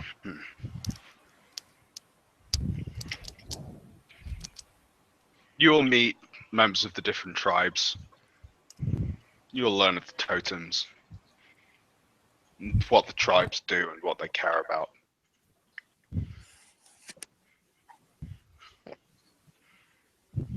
Go with whatever speaks with you best. It'd be a lot easier that way. Yes, such, for example, if you have no standards and don't know anything, become a Bone Gnawer. I think so. I think someone needs to take a point of rage. Shit, I will hate to do this, but Glasswalker Ragabash. Raya, remember that one of the elders of the Sept, Mother Larissa, is of the Bone Gnawers. I know. And definitely when he says that, Khumba, he almost starts to snarl, but he holds it back. It's like, Also, there is the point that in, the Bone Gnawers don't actually have a rite of passage, because the whole point is the Bone Gnawers literally accept anyone. They literally have no standards. That's why they exist. Basically, I hate to say this, but out of character, Smiles is completely right. They don't give a fuck. They take from anyone. exactly. That's why there is In the game. absolutely no penalty. You can slag off the Bone Gnawers in any way, shape, or form, and there will never be a renown loss attached to it. No, Because that is why they exist. Yeah, it's in the name. We basically, man, we fight in the dirt because nobody else will. We go. It's more no one else will take them. Other people will fight in the dirt. It's that no one will take the Bone Gnawers. Yeah. But nonetheless, Khumba will definitely kill. Try not to snarl, which actually do a willpower roll on that. I was gonna say, I mean- actually, you're at this point. Like I said, I'm thinking that someone starts bad mouthing your tribe, you should be taking a rage. Yeah. Yeah. It's kind of like You can when also said- snarl, but take a point of rage yes, for free. it's kind of like Chloe took one earlier when he made the So- comment about nobody could bring back the body because we abandoned her. So, take a point of rage and roll your willpower if you try to contain your snarl. Yes. Oh boy. I see 3 successes. Yes, as I said. Oh crap! No, that was like- rage. Wait, roll That your wasn't- rage or your willpower? You say willpower is all you need to worry about. I mean, Unless if he want to roll. felt the need to roll rage, you can roll rage, and that's a rage roll. At which point, you can either spend the willpower to restrain yourself now, or you can roll a fate die. And have fun frenzying. Fate, Yeah. die, fate, nah. I'm gonna use the willpower. And basically, Khumba. Was that rage? Do you have 4 rage? Yes, I do have 4 rage now. Okay. All right. But Khumba will start digging his claws into the ground, but he doesn't do anything. We can Smart. still tell he's super angry. Smiles will just snap in his face. Stoneclaw's now paying keen attention to this situation. Godfrey has his hand inside his jacket and he's looking at Khumba.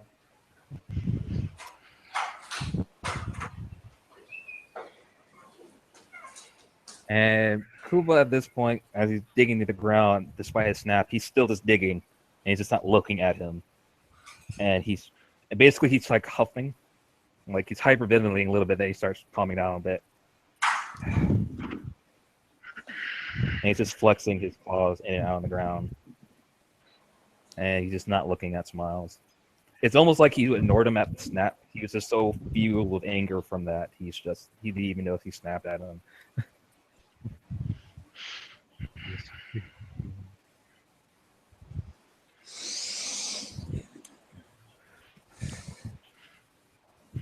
And he goes, Roja smiles.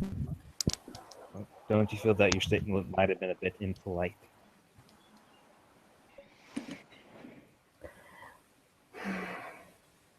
You could have basically just asked that question in foreign language and it would have meant about the same amount. Like, What? I don't know what you mean. The Bone Noras take all. They took you. Oh damn. It does not. Take another rage. Possibly. Yeah, No, that was. He's just digging through the ground. But that was a direct insult. Like he To the didn't. mother. It is still up to him if he takes a point of rage. Yeah, of course it's up to him. But Mm-hmm. I think goddamn, especially Smile, Bernhard. stop triggering people. And at this point, Khumba goes, you know what I want to have? And he stops himself. It's like, no, you don't need to know that. Excuse me. Like, Roja, I need to find the Den Father. So, if you would not mind, if you would allow me to be excused. Go find the Den Mother.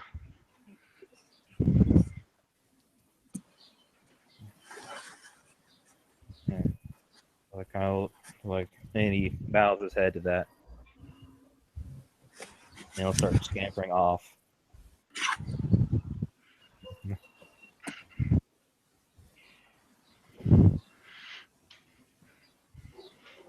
I don't know if the Den Mother is interested in seeing this evening. Yeah. She's not been a bit under the weather today, so she may be, she may not be.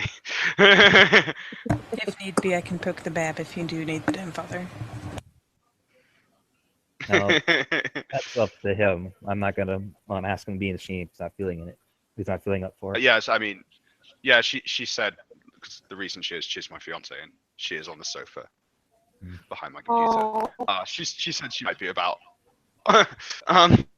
Ooh. But she's not sure.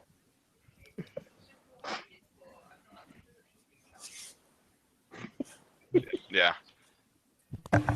Stone Cold observes as he makes. But his anyway, yeah, way that's away. what Smiles is sending you off to do, is go speak to the Den Mother.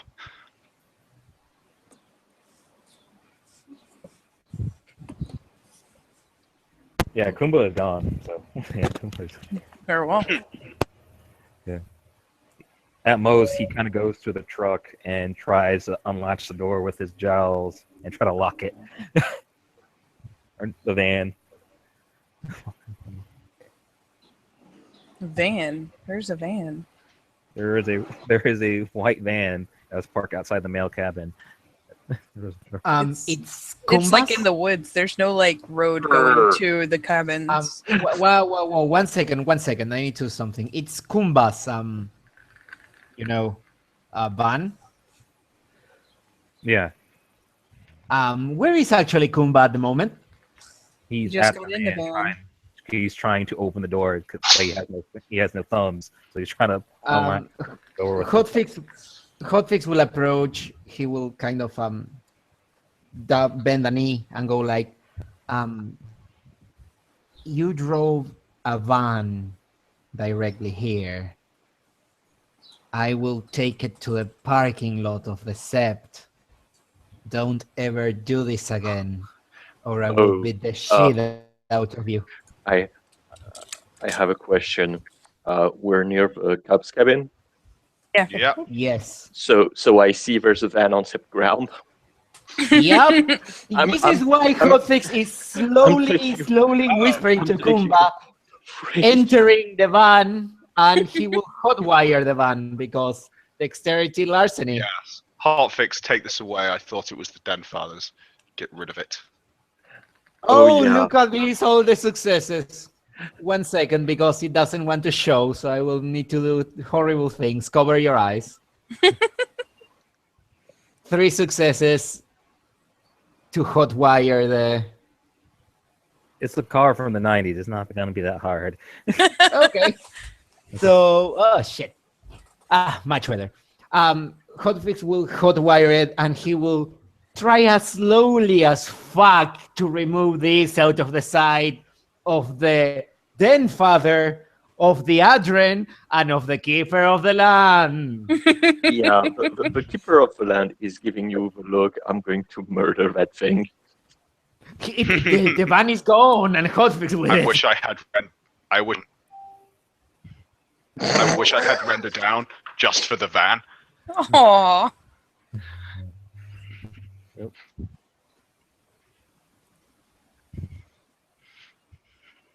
Stoneclaw, meanwhile, because Khumba said he was going to go for the Damfather, will finally leave Talate with a cold back.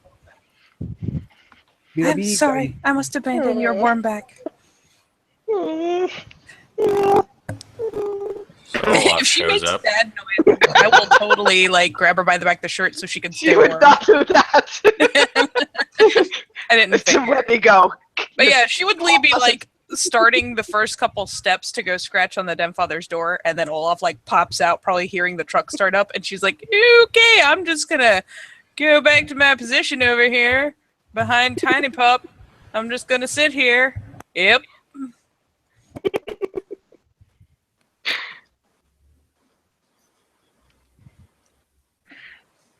Yeah, for Tori, his part, he's going to look at the the traces on the ground left by the truck, and he's pacing around it, rumbling and growling, God. My lawn. There's an answer that comes to mind. There's an answer that comes to mind for Platine, but she will keep her mouth shut. What is all this ruckus out here?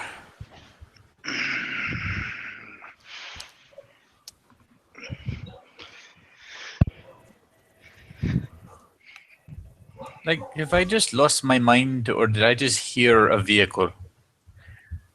And yeah, you can see Kotori, he just gets his head up and he's looking at you with the most murderous look ever. Raya? We're going to have a lot of work. Or rather, your Cleath, who understands so little of being a Garu, who was inducted into a tribe by kinfolk. That one, he thought to drive his van to here. I have taken care of it. Raya. He also eats like prey. He is a Theurge who does not know what mouthfierce is. And he does not know how to introduce himself, and he does not understand what a deed name is. Yeah, she's in the house. And he just takes a few moments to run his hands through his hair. How are the people who brought him in still alive? How do they exist? Is any of this real? Was I finally... Olaf is just going on. Was I finally hit in the head so fucking hard I'm actually in a coma? Is this a coma dream? What is a coma? It's when you go to sleep for a long time. Wake up. Coma sounds pretty good. If you were, I'd just like to point out that it wasn't me. Allow me to try and solve your conundrum, Olaf Raya. And he will pinch Olaf on the forearm. Gast. That hurt? Don't do that again. That's not a dream then, Raya. And he will smile. Sit. Okay. And he will sit. And these fuckers are supposed to help me find my sister. It's the only thing that goes to Tlatta's head. Where is he? Where is he? Kumba's sitting. He went off. No, Kumba, when he hot ordered his van, he just kind of sits there going like, what is happening with my life right So now? he's sitting where the truck was parked, and is just sitting there looking forlorn in Hamid or in a lupus, like, what is life? Oh, you. And Why did you drive a van here? You didn't say I couldn't do that. I told you I had the van. I was bringing my stuff over. So you're staying in Lupus for the time being? That's what Rojas Smile said so. Yeah. The only exception I'll ever make is if by some circumstances, some mystic circumstances, you staying in Lupus would somehow break the litany. Otherwise, you get to stay in Lupus. You get to dig a den. And you get to hunt for your food every night, just like I did when I was a cub. That's what he told me to do, because apparently I eat too much like prey. It's not good for you. Stoneclaw is struck with inspiration. She toddles off towards her den and just kind of descends into this pit that she's dug. He's a vegetarian, Raya. No, he's not. At this point, Aiden turns into a wolf because he's going to give that a go. Awesome. Olaf says nothing. Just looks at him momentarily like, nah, that's cool. And then looks back. No. None of my cubs are vegetarians. That's not a word. I'm not a vegetarian. That's what I keep telling him. None of my cubs are vegans either. I'm not a vegan. He's like looking kind of frustrated, like almost waving his paws. I just said, because I live on an apple farm, that I eat a lot of fruits and vegetables because we're farmers. You're not farmer anymore. And the plants never disliked it when I did it. Eat meat. I have no problem with eating meat. I don't understand. I never said I didn't eat meat. Usa. Shh.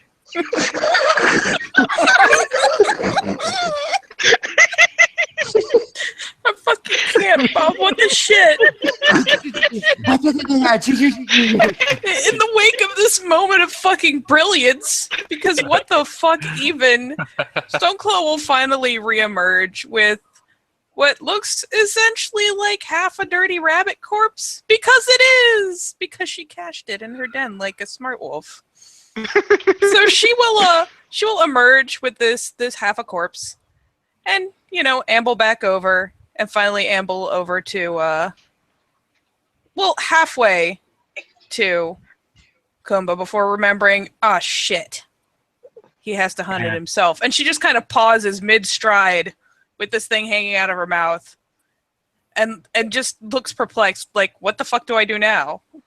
And Khumba will notice that, and he understands, and he goes, I thank you for the sentiment, Stoneclaw. I very much appreciate it. Are we just hanging out in Lupus out of character, guys? No, this is my punishment. No.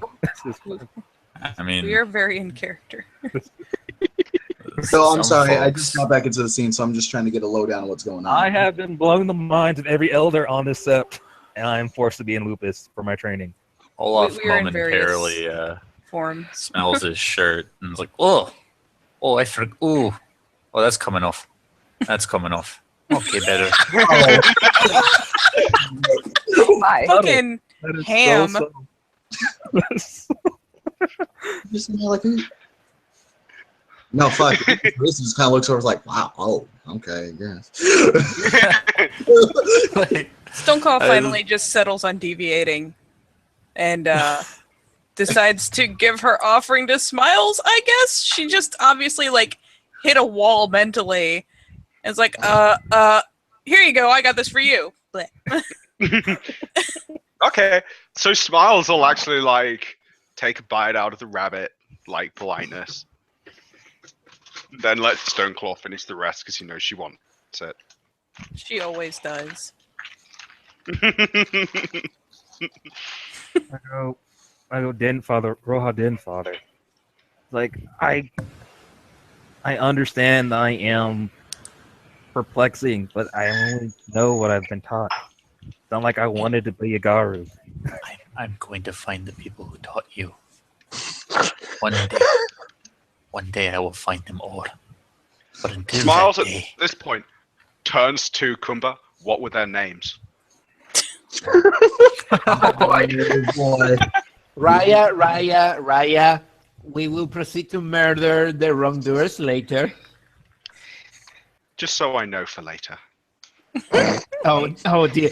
You will see. Hotfix will look at Khumba and he will just mutter without saying a word. I tried, and he will just waddle away. Like, I understand this is a higher offense. So Roja, but is death really the only option? nobody said we were going to kill anyone. But you guys keep giving me that's your best option. Slaughter will look disappointed at that. Yeah, so does Smiles looks vaguely crestfallen. Stoneclaw will sympathize with crestfallen Smiles and give him like little muzzle licks. She's probably like flopped down next to him at this point. Like, no, senpai, be happy. Okay, we're going to fix some basic things. We're going to fix the first things, move from there.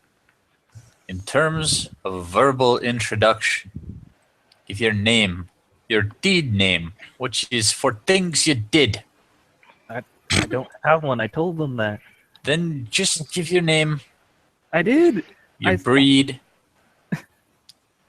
He looks exasperated. Like, I did exactly what I was told and what I remember. Like, You forgot to say 2 legs. I said Hamid. Okay. Now, as for Malfeas. It's an evil place. It's like hell, right? It's more complicated than that, but that is good parallel. Like, just because somebody told me what Malfeas is doesn't mean I know what it is. I'm not going to assume that I know something just by its name. Like, sir, I told you, and I understand by saying my lackings can disturb people, but I don't want to come in here saying that I can do stuff that I don't actually know how to do. If I want to be trained properly, I have to be honest. When you get out of this particular part of your exercises, you're earning the backpack. It has 1 stone now. Like, he kind of looks at him like, "Are you serious? Weight training?" Well, you called me sir again. Wait, no, that's too wrong. It's already done. And he lowers his head. The pile's just going to keep getting bigger.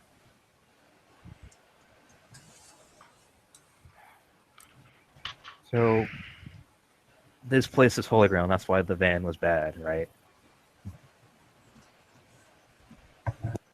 There's one way of putting it.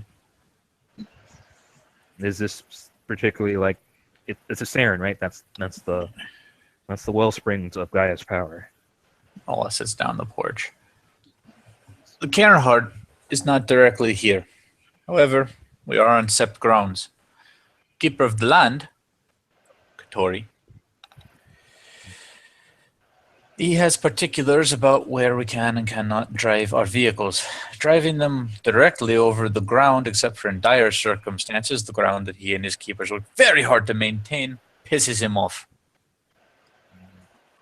And he looks at Katori, Khumba looks at Katori, and he flops over, looking really pathetic.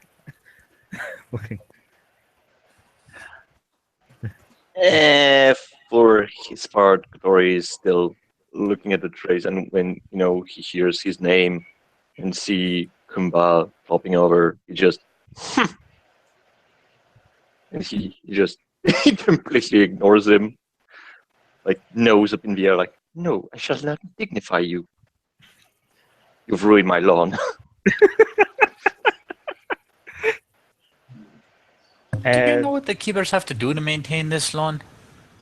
First, they have to go about using the cedar, and they have to aerate, and they have to use the fiskars, and this goes on all throughout the season. And then during the snow time, they have to dig up the snow. They don't get to use snow blowers. Snow blowers use the gasoline. So they have to take shovels and go around with the shovels, round and round and round all the time. And it starts all over again, year after year after year. And you drive your van over it and fuck it all up. They don't ask spirits for help. He actually looks really confused for that. You don't abuse your relationships with spirits.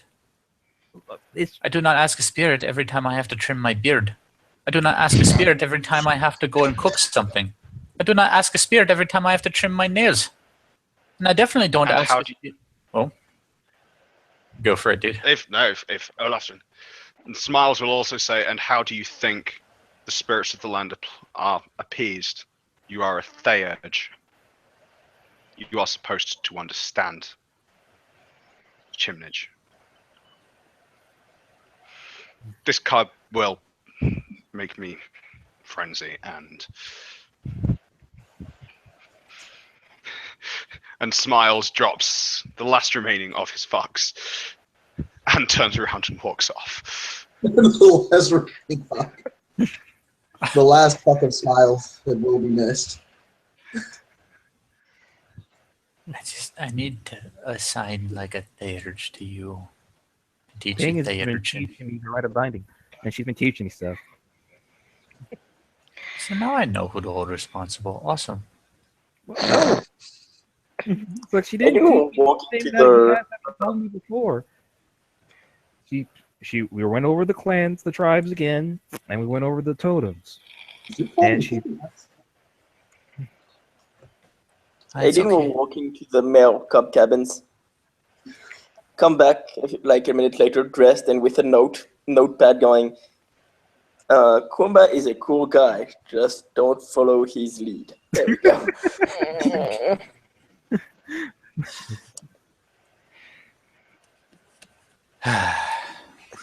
Put the notepad in his small notepad in his jacket. Tried to sleep during midday. Get some rest in before first dinner. Come out to Vans. Stoneclaw has been abandoned. She returns to Late's side, flops behind her. Is now Wolf Pillow. That's good. Wolf Pillow there she can blend into, hopefully, because there's mention of Theurge signing, and she wants to have none of that. I like it.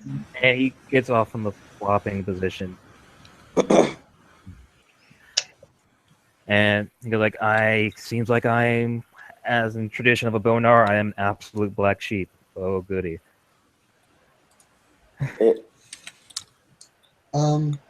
Olaf, right? Yes, Teresa. I know that the situation with Khumba is a little complex. And I know that, at least on this set, Cubs aren't generally officially part of PAX. Is that restriction placed on Khumba as well? Yeah, Khumba just looks at her oddly like, what? Like, wait, you trying to recruit me? Were you to take him into your pack, you would be taking the most ill-trained Goliath I've ever seen in my life. You will see that Hotfix is looking at her alpha, at his alpha, and he's going like, what? Yeah, Khumba just straight up like, why would you want to do that? I am like... Are you prepared to be personally responsible for everything he does? And Hotfix will look at Olaf. What?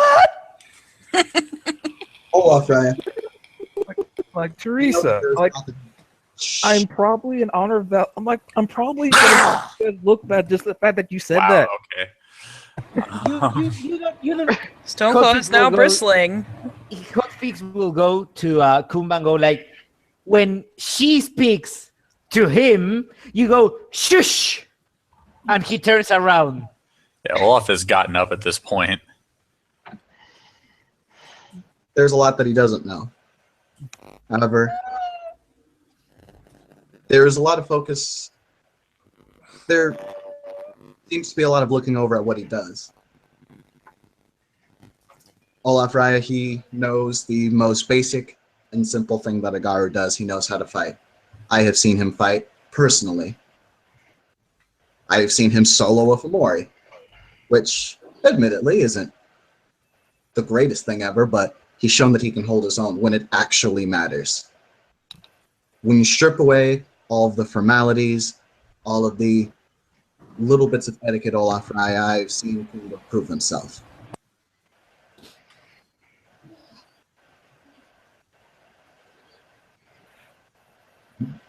If you want him, you are welcome to him.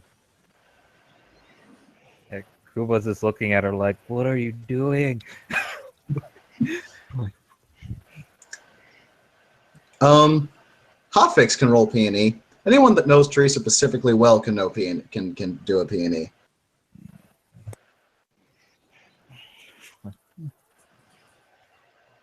Coltix doesn't have PNE, like precision empathy. He's just typing like a motherfucker on his phone, trying to get Teresa's attention to hers.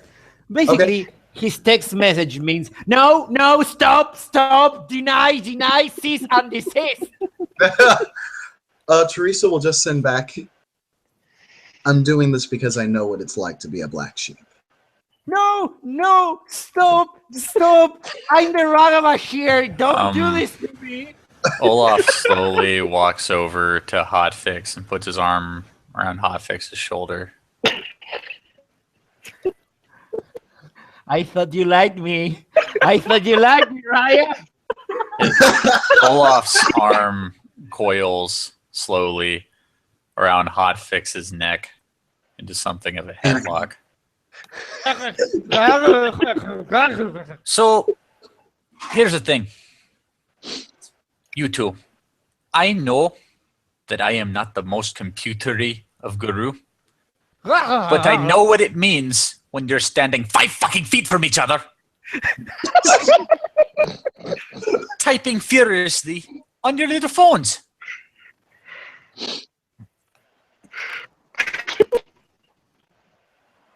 In this moment of silence, can I point out that the two tribe members are looking at each other with very meaningful looks on their faces. And Hotfix will gargle something like. Olaf loosens it a little bit more. Breathe!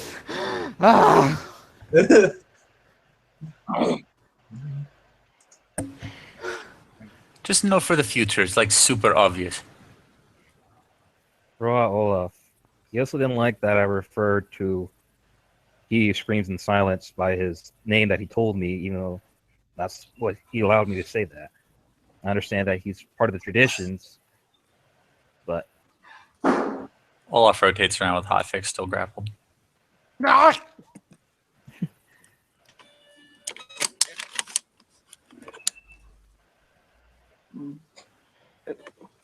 By the way, Teresa, I have got to apologize for what happened. I'll buy you dinner or something. For what? For, nearly ripping you apart. Oh, dude, no biggie. Don't worry about it, man. And Roha Olaf. He also insulted the mother. I almost didn't make it. Who insulted what? Out of character wise, like, is it mother? Not mother. Mother. Mother Larissa. Mother Larissa. Yeah, Mother Larissa. Yeah, he says Mother Larissa. He insulted her because of our tribe. I almost didn't make it, and I almost told him that one thing I should never tell him because I was so angry. Do you know what auspice Mother Larissa is? I thought you told me she's a theurge, and he told me to go to her cart. Well, no, Katori told me to go to her cart. Roha Katori. He said I can learn things from there. Katori will give, a look at Olaf, slightly grinning.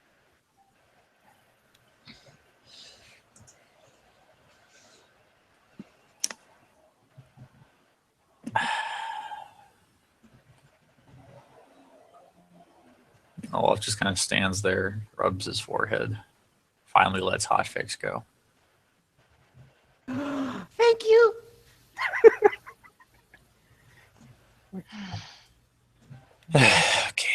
Okay. One, the field cart that she has around her, don't go rummaging around in there. Ever. I assumed the case. I was going to ask her permission first whether they were going to do that. No. Don't go fucking around in her shopping cart. She will destroy you. Okay, then just don't touch it at all. I can do that. The empty cart, well, she puts cubs in there. Wait, we mean she put cubs in empty carts.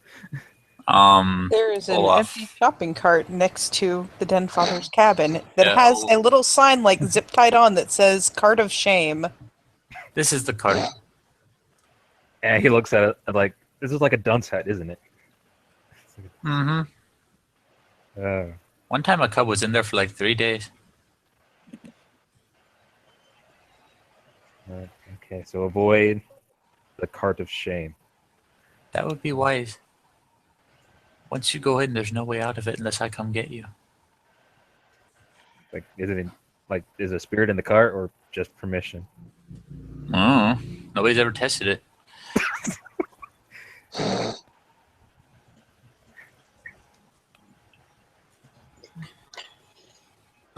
Question: is this still happening near the cub cabins? Oh yeah, we're right out front. It was meant to be the cub cabin, just wasn't meant to explode like this. There's a lot of shouting. So- There's a lot of shouting, Victor. Victor is going to walk out from the cub cabins and he's going to see the to go like, oh shit. And while you're walking through the cub cabins, like the hallway to the door to outside, it has tons of stuff in the way, like a heavy bag, boxes, and stuff like that. Because he was trying to move in. It's the crowd that makes him go, oh shit. And from the direction that Smiles had previously left, those who have met her will see their mother approaching. It is time for the Stoneclaw greeting of like scampering towards, scrunching down for the last couple steps, kind of ending up on her belly, wiggling, tail wagging, flops over, licking at her muzzle. Coles will return the greeting to Stoneclaw relatively affectionately, but quite briskly, because her attention is turned to the group before her.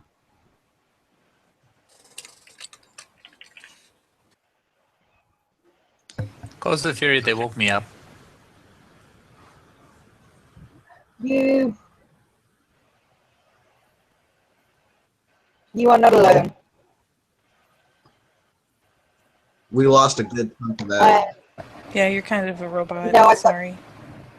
I'm sorry. I'm trying to turn all my things down. No, that's real. The internet hates me. It is a bit better. I'm Yeah. sorry. I know it's terrible.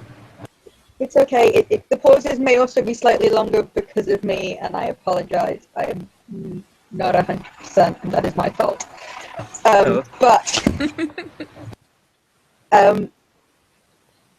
Yeah, she'll turn to Olaf and be like, "You are not the only one who was disturbed. Smiles contacted me about a most distressing state of affairs. But is this the Puglia that Derek has given us?" Indeed. Yeah.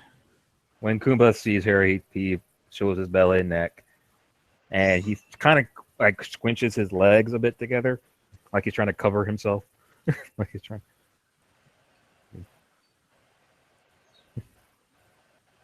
There is also Clea Tharoon that has interest in him.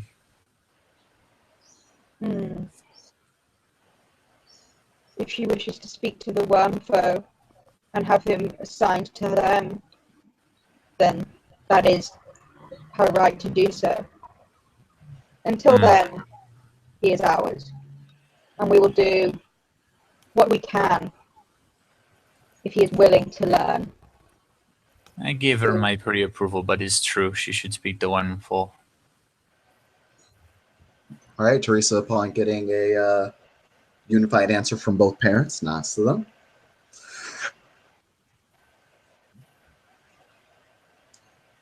Until then, I would stand by my packmate's statement. He should learn what he can, and he should learn what is necessary. Learn the things he has not had a chance to learn yet. He should hunt. Indeed. Speaking of which, that Dean. She had really preferred not to be caught up in this, but she'll walk forward. Drop to the floor, roll on her belly, present her neck. You properly met Katori Rai over there. Yes. Looks like Katori. He looks back. Yes. A dear liver for your opinion, Raya. On what? On that hint? Yes. She listens. She knows. Still has a lot to learn. But has good potential. I am not at the urge. Calls of Fury is not at the urge. I can easily speak of what. That. And he just no, I'm already ahead of you. I appreciate it.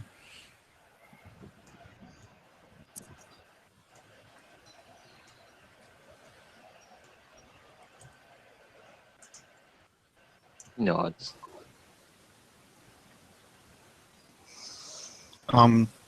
After getting the signal from Hotfix, Victor's going to get up, go walk up to Hotfix, and as soon as he gets near Hotfix, flop down.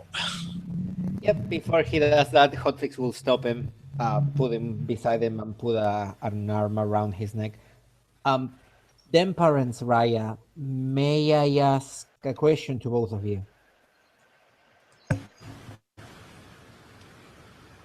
Go on. My pack would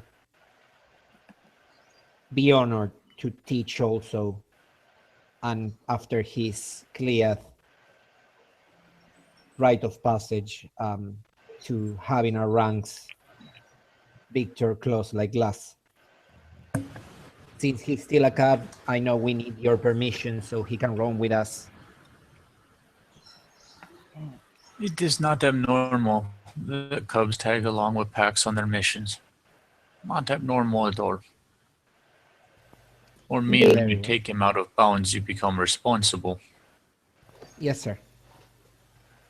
Yes, it is good for cubs to go with packs, to learn the importance of packs and work with packs. But if a pack takes a cub with them, they must accept the responsibilities of taking the cub. We will, ma'am. Victor is a good Garu. What was it you said?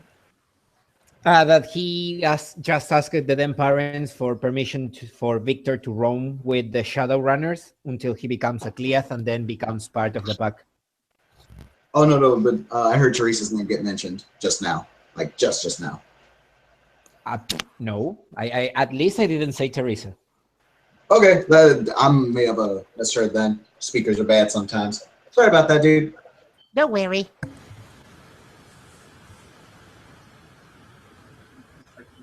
So, who do I go to about undergoing a rite of ancestry?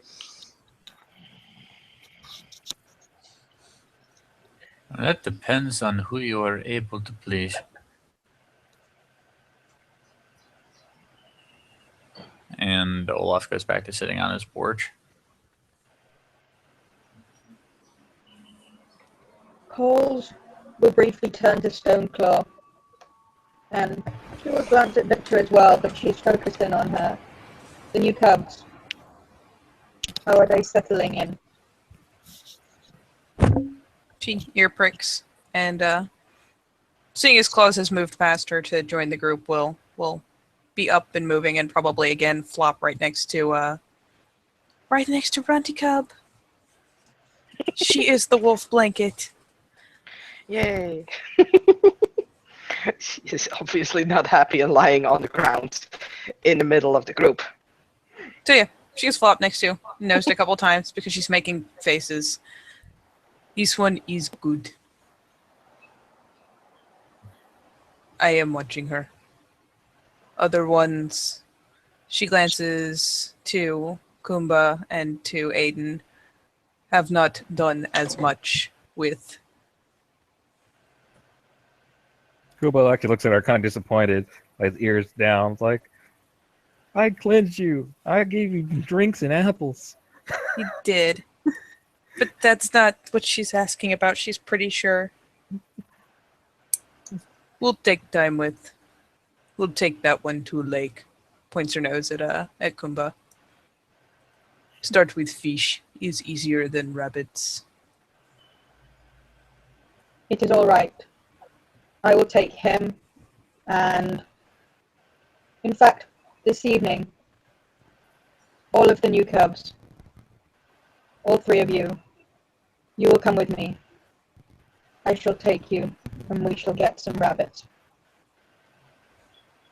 I can then see you run, and also make sure you can feed yourselves. Yes, Roha. Stoneclaw only looks mildly disappointed that she can't come too. Sad face. So many bunnies to eat. You need to leave some rabbits for other people's Stoneclaw. Yes. Is why I catch wild pies and pizzas. Wow, I think I'm not even gonna ask. Yeah. Then, Father Roha. Uh-huh. I speak with you privately. Well, this should be good. And he stands up. And he starts pawing just further away from the rest of them.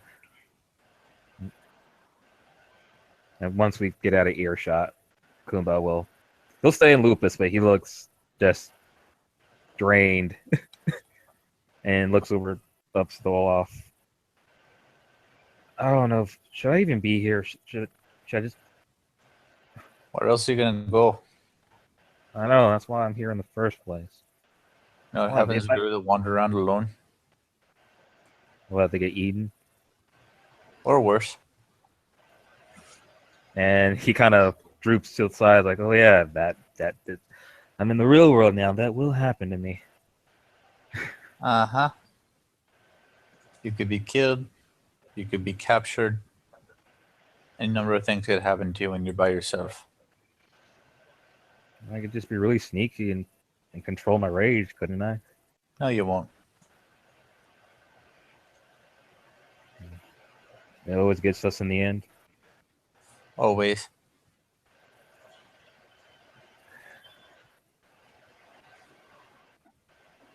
No, it was just mildly awkward until Smiles came. So what? And, wait. Khumba, look at me. He looks at you just like with frustration, and he wants to say something, but he's keeping himself quiet because he probably knows that's safer. Look at my fucking scars. Life is a series of beatings. One worse than the last. All worse than the last. What distinguishes you from the ones who are forgotten is how you take them and what you dish out in return.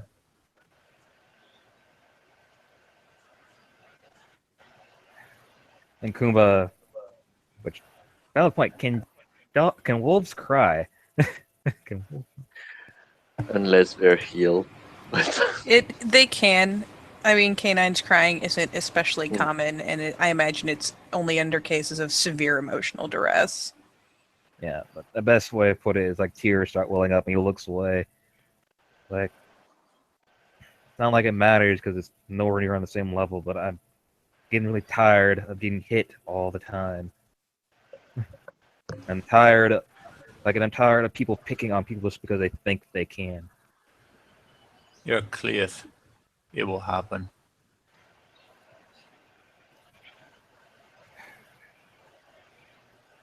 I understand. I joined the Sept and I wanted to be part of this because I was told I could help people. That was the whole entire reason I'm here. I'm not here for glory. I'm not here for tradition. I'm here to help the world. I'm here to help the people on the world. Animals, humans, plants, it doesn't matter. I don't care about rank. So if I have to be a Cleith and make people happy and get off my ass, sure, whatever. If I have to be an Audrin or Foster or whatever rank I have to be, I it am doesn't about matter. to put my boot on your neck. And he shuts up and just looks away. We're a warrior nation and we have one mission, to defend Gaia by whatever means necessary. You want help? I suggest you join a pack. Even then, those above you in rank will impose their will. The only way to impose yours is to rise in it and adapt. Onars are excellent at adapt and survive. His tail kind of perks up at that. This whinging and whining and showing of the weakness in front of me, I do not like it.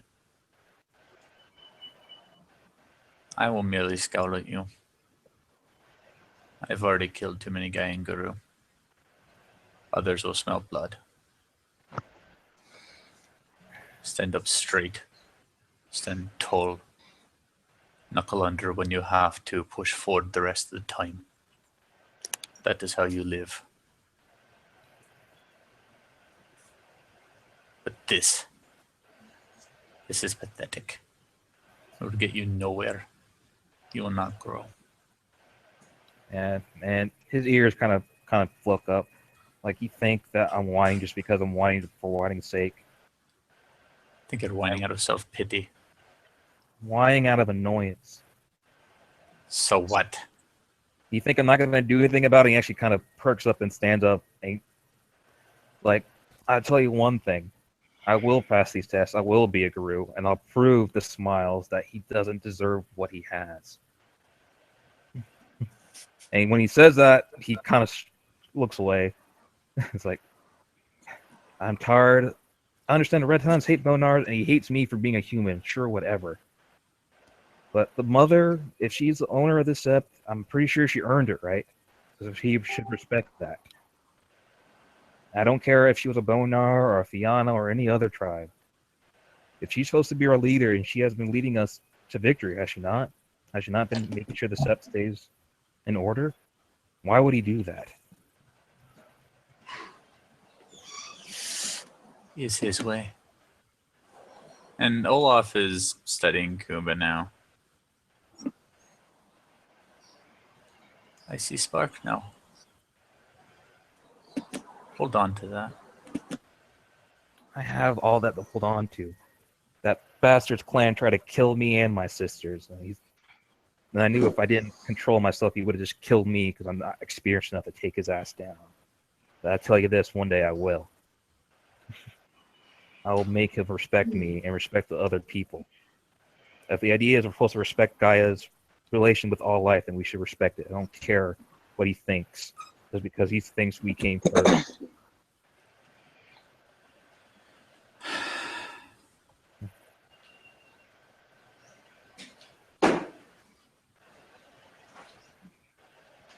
Oh, it's quiet for a while.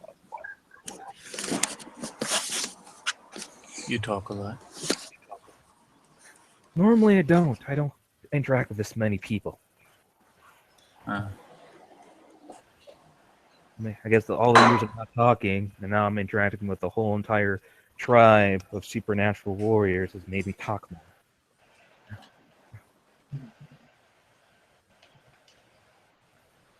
We'll see how far you get. Planning on not just going far. I plan on exceeding. His words. We will see. I will prove it. And Olaf walks off.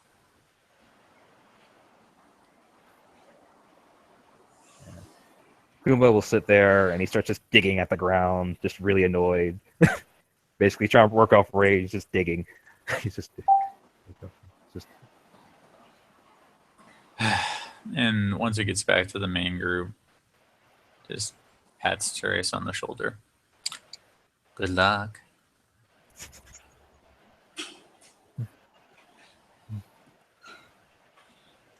I'll need it, Raya. And having done that, he just keeps walking. He's off to go do something with his day.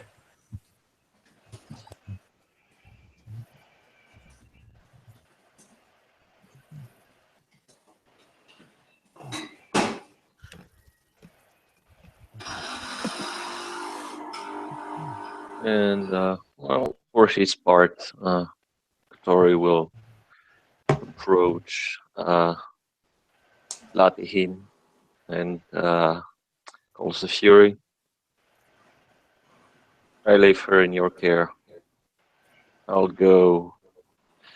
And he turns to Wendigo Cub. I'll go get you later tomorrow.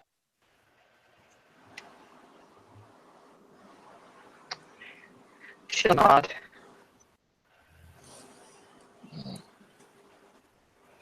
And with that, he trots off,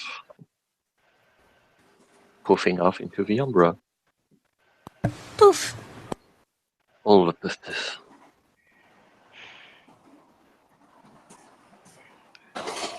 Jules will turn to Teresa.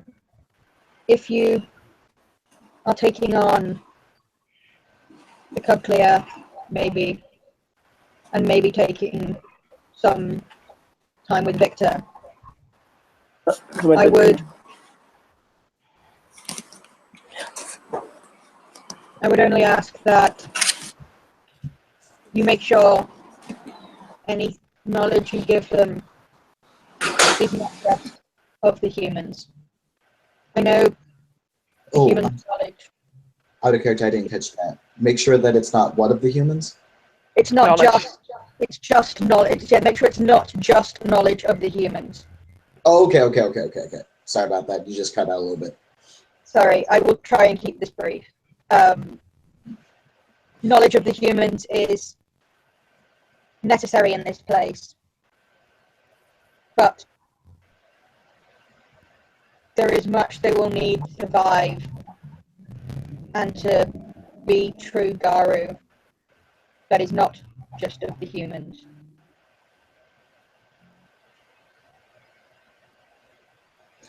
Do you think you can offer them this as well? I will admit, Paul's right. I am still learning the ways of the wolf, but I think I'm getting to a point where I can start to impart that attunement to instinct. I think I could instruct someone else with that.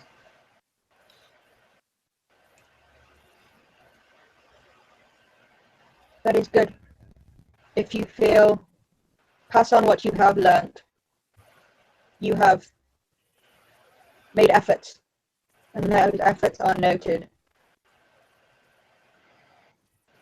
But if you feel out of your depth, please ensure that you send them to those who would help them more and seek more knowledge yourself. Tongue law.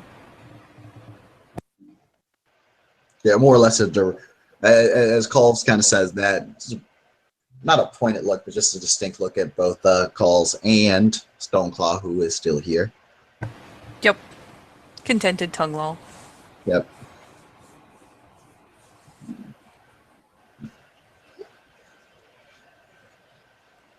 But I have said my piece.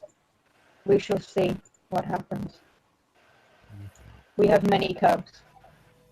It is good that others in packs take interest. Cubs who I have spoken to, those new cubs who are coming hunting with me. I shall see you at the North Woods, at the training grounds, at sunset. Aiden will not. I'll see you there, then Mother Raya.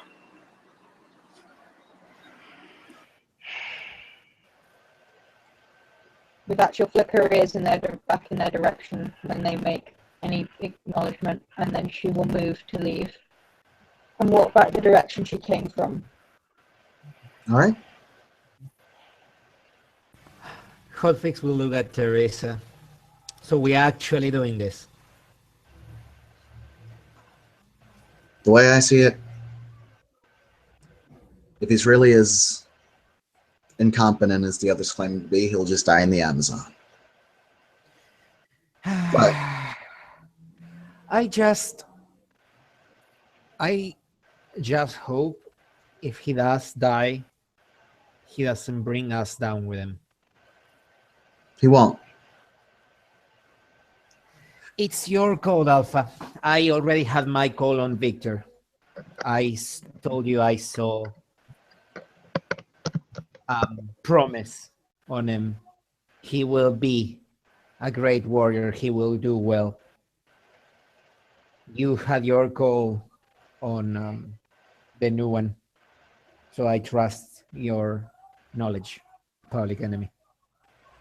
Okay. Is Stoneclaw actually doing that?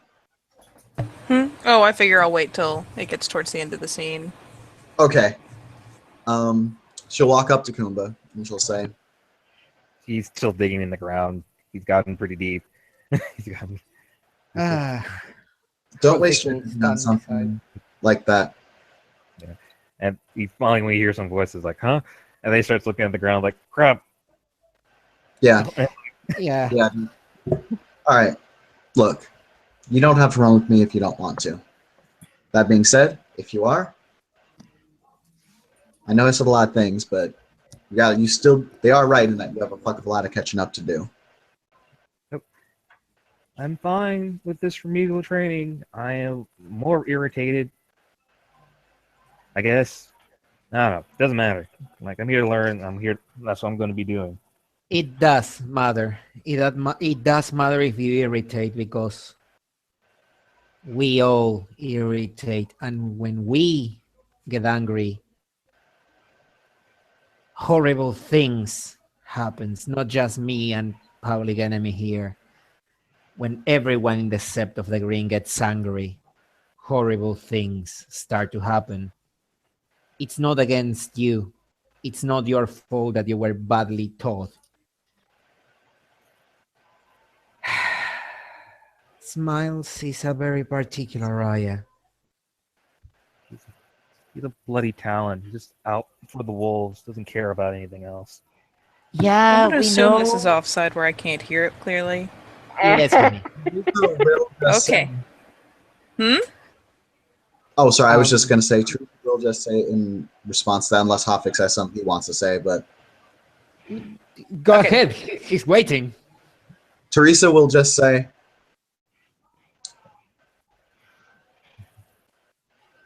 I understand that you disagree with that sentiment. That dude, that clan tried to fucking kill me and my family. What do you think I should feel like?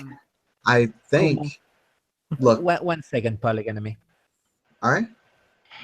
Khumba, since you are going to be in the future of the Shadow Runners, when the Alpha speaks and when the Beta speaks, you wait them to finish and then you interject. Khumba starts to actually square up with you guys, and he just sits there like at attention and quiet. Go ahead, Alpha. I understand you have some serious disagreements with the sentiment that Smiles has. That being said, it is one that does have quite a bit of support in the nation. Also, he is high ranked. If you have a problem with that, well, I don't mean to be blunt, but get good and challenge. His eyes narrow like I plan on that.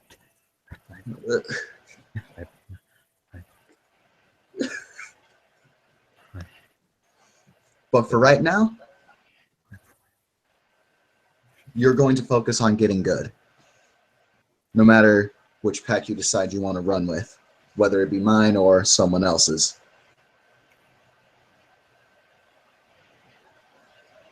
You got that anger, use it for something positive. You know how to fight? I've seen you throw down. You ain't bad.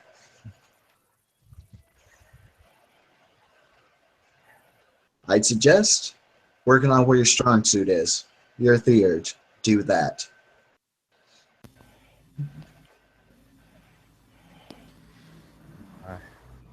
Me and Ping have been working on my rite of binding. I've been doing that for a few days now. It's mainly been meditation and interacting with the forces on the set. I haven't made true contact with any spirit to make an agreement.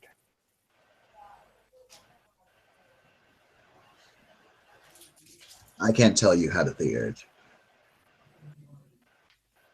That'll be, I suppose it's Ping right now. I trust her. You can learn quite a bit from her. I don't want to bring you down, and apparently I might be bringing Ping down just because she's interacting with me.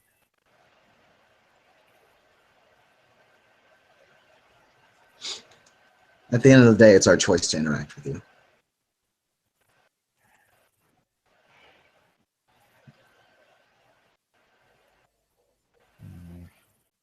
I see a Garu that admittedly has a lot of promise, but they've got their own set of baggage. I mean, every Garu has their baggage. I do. Opix does. She'll reference all around her. All of these Garu do, as effective as they are. I know a lot of that package, dude. I have a lot behind me. And he'll smile at Khumba.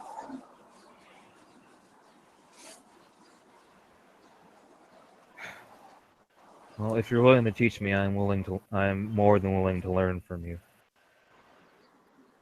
All right.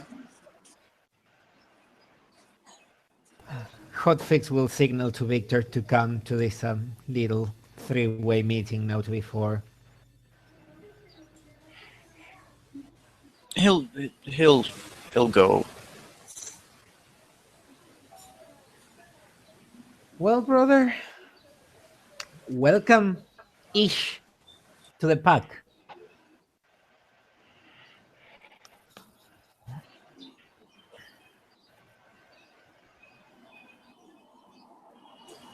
That was the who? I'm sorry. To you, honey. Oh, okay. Then Victor is going to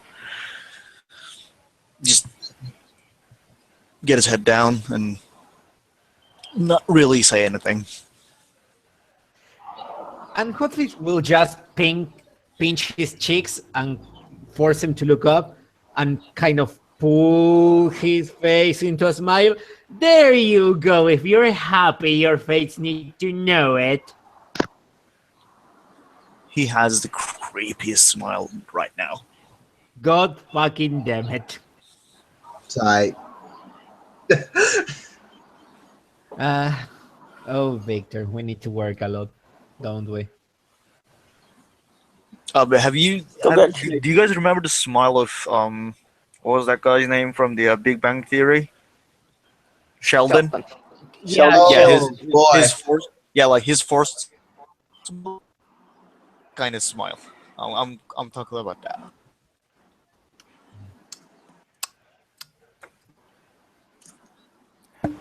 I have to confess that from Stoneclaw's view, this is a very strange conversation they're having. Like, at a distance, you just see Hotfix, like, grabbing and poking people's faces. And so she's just watching with a slight head tilt.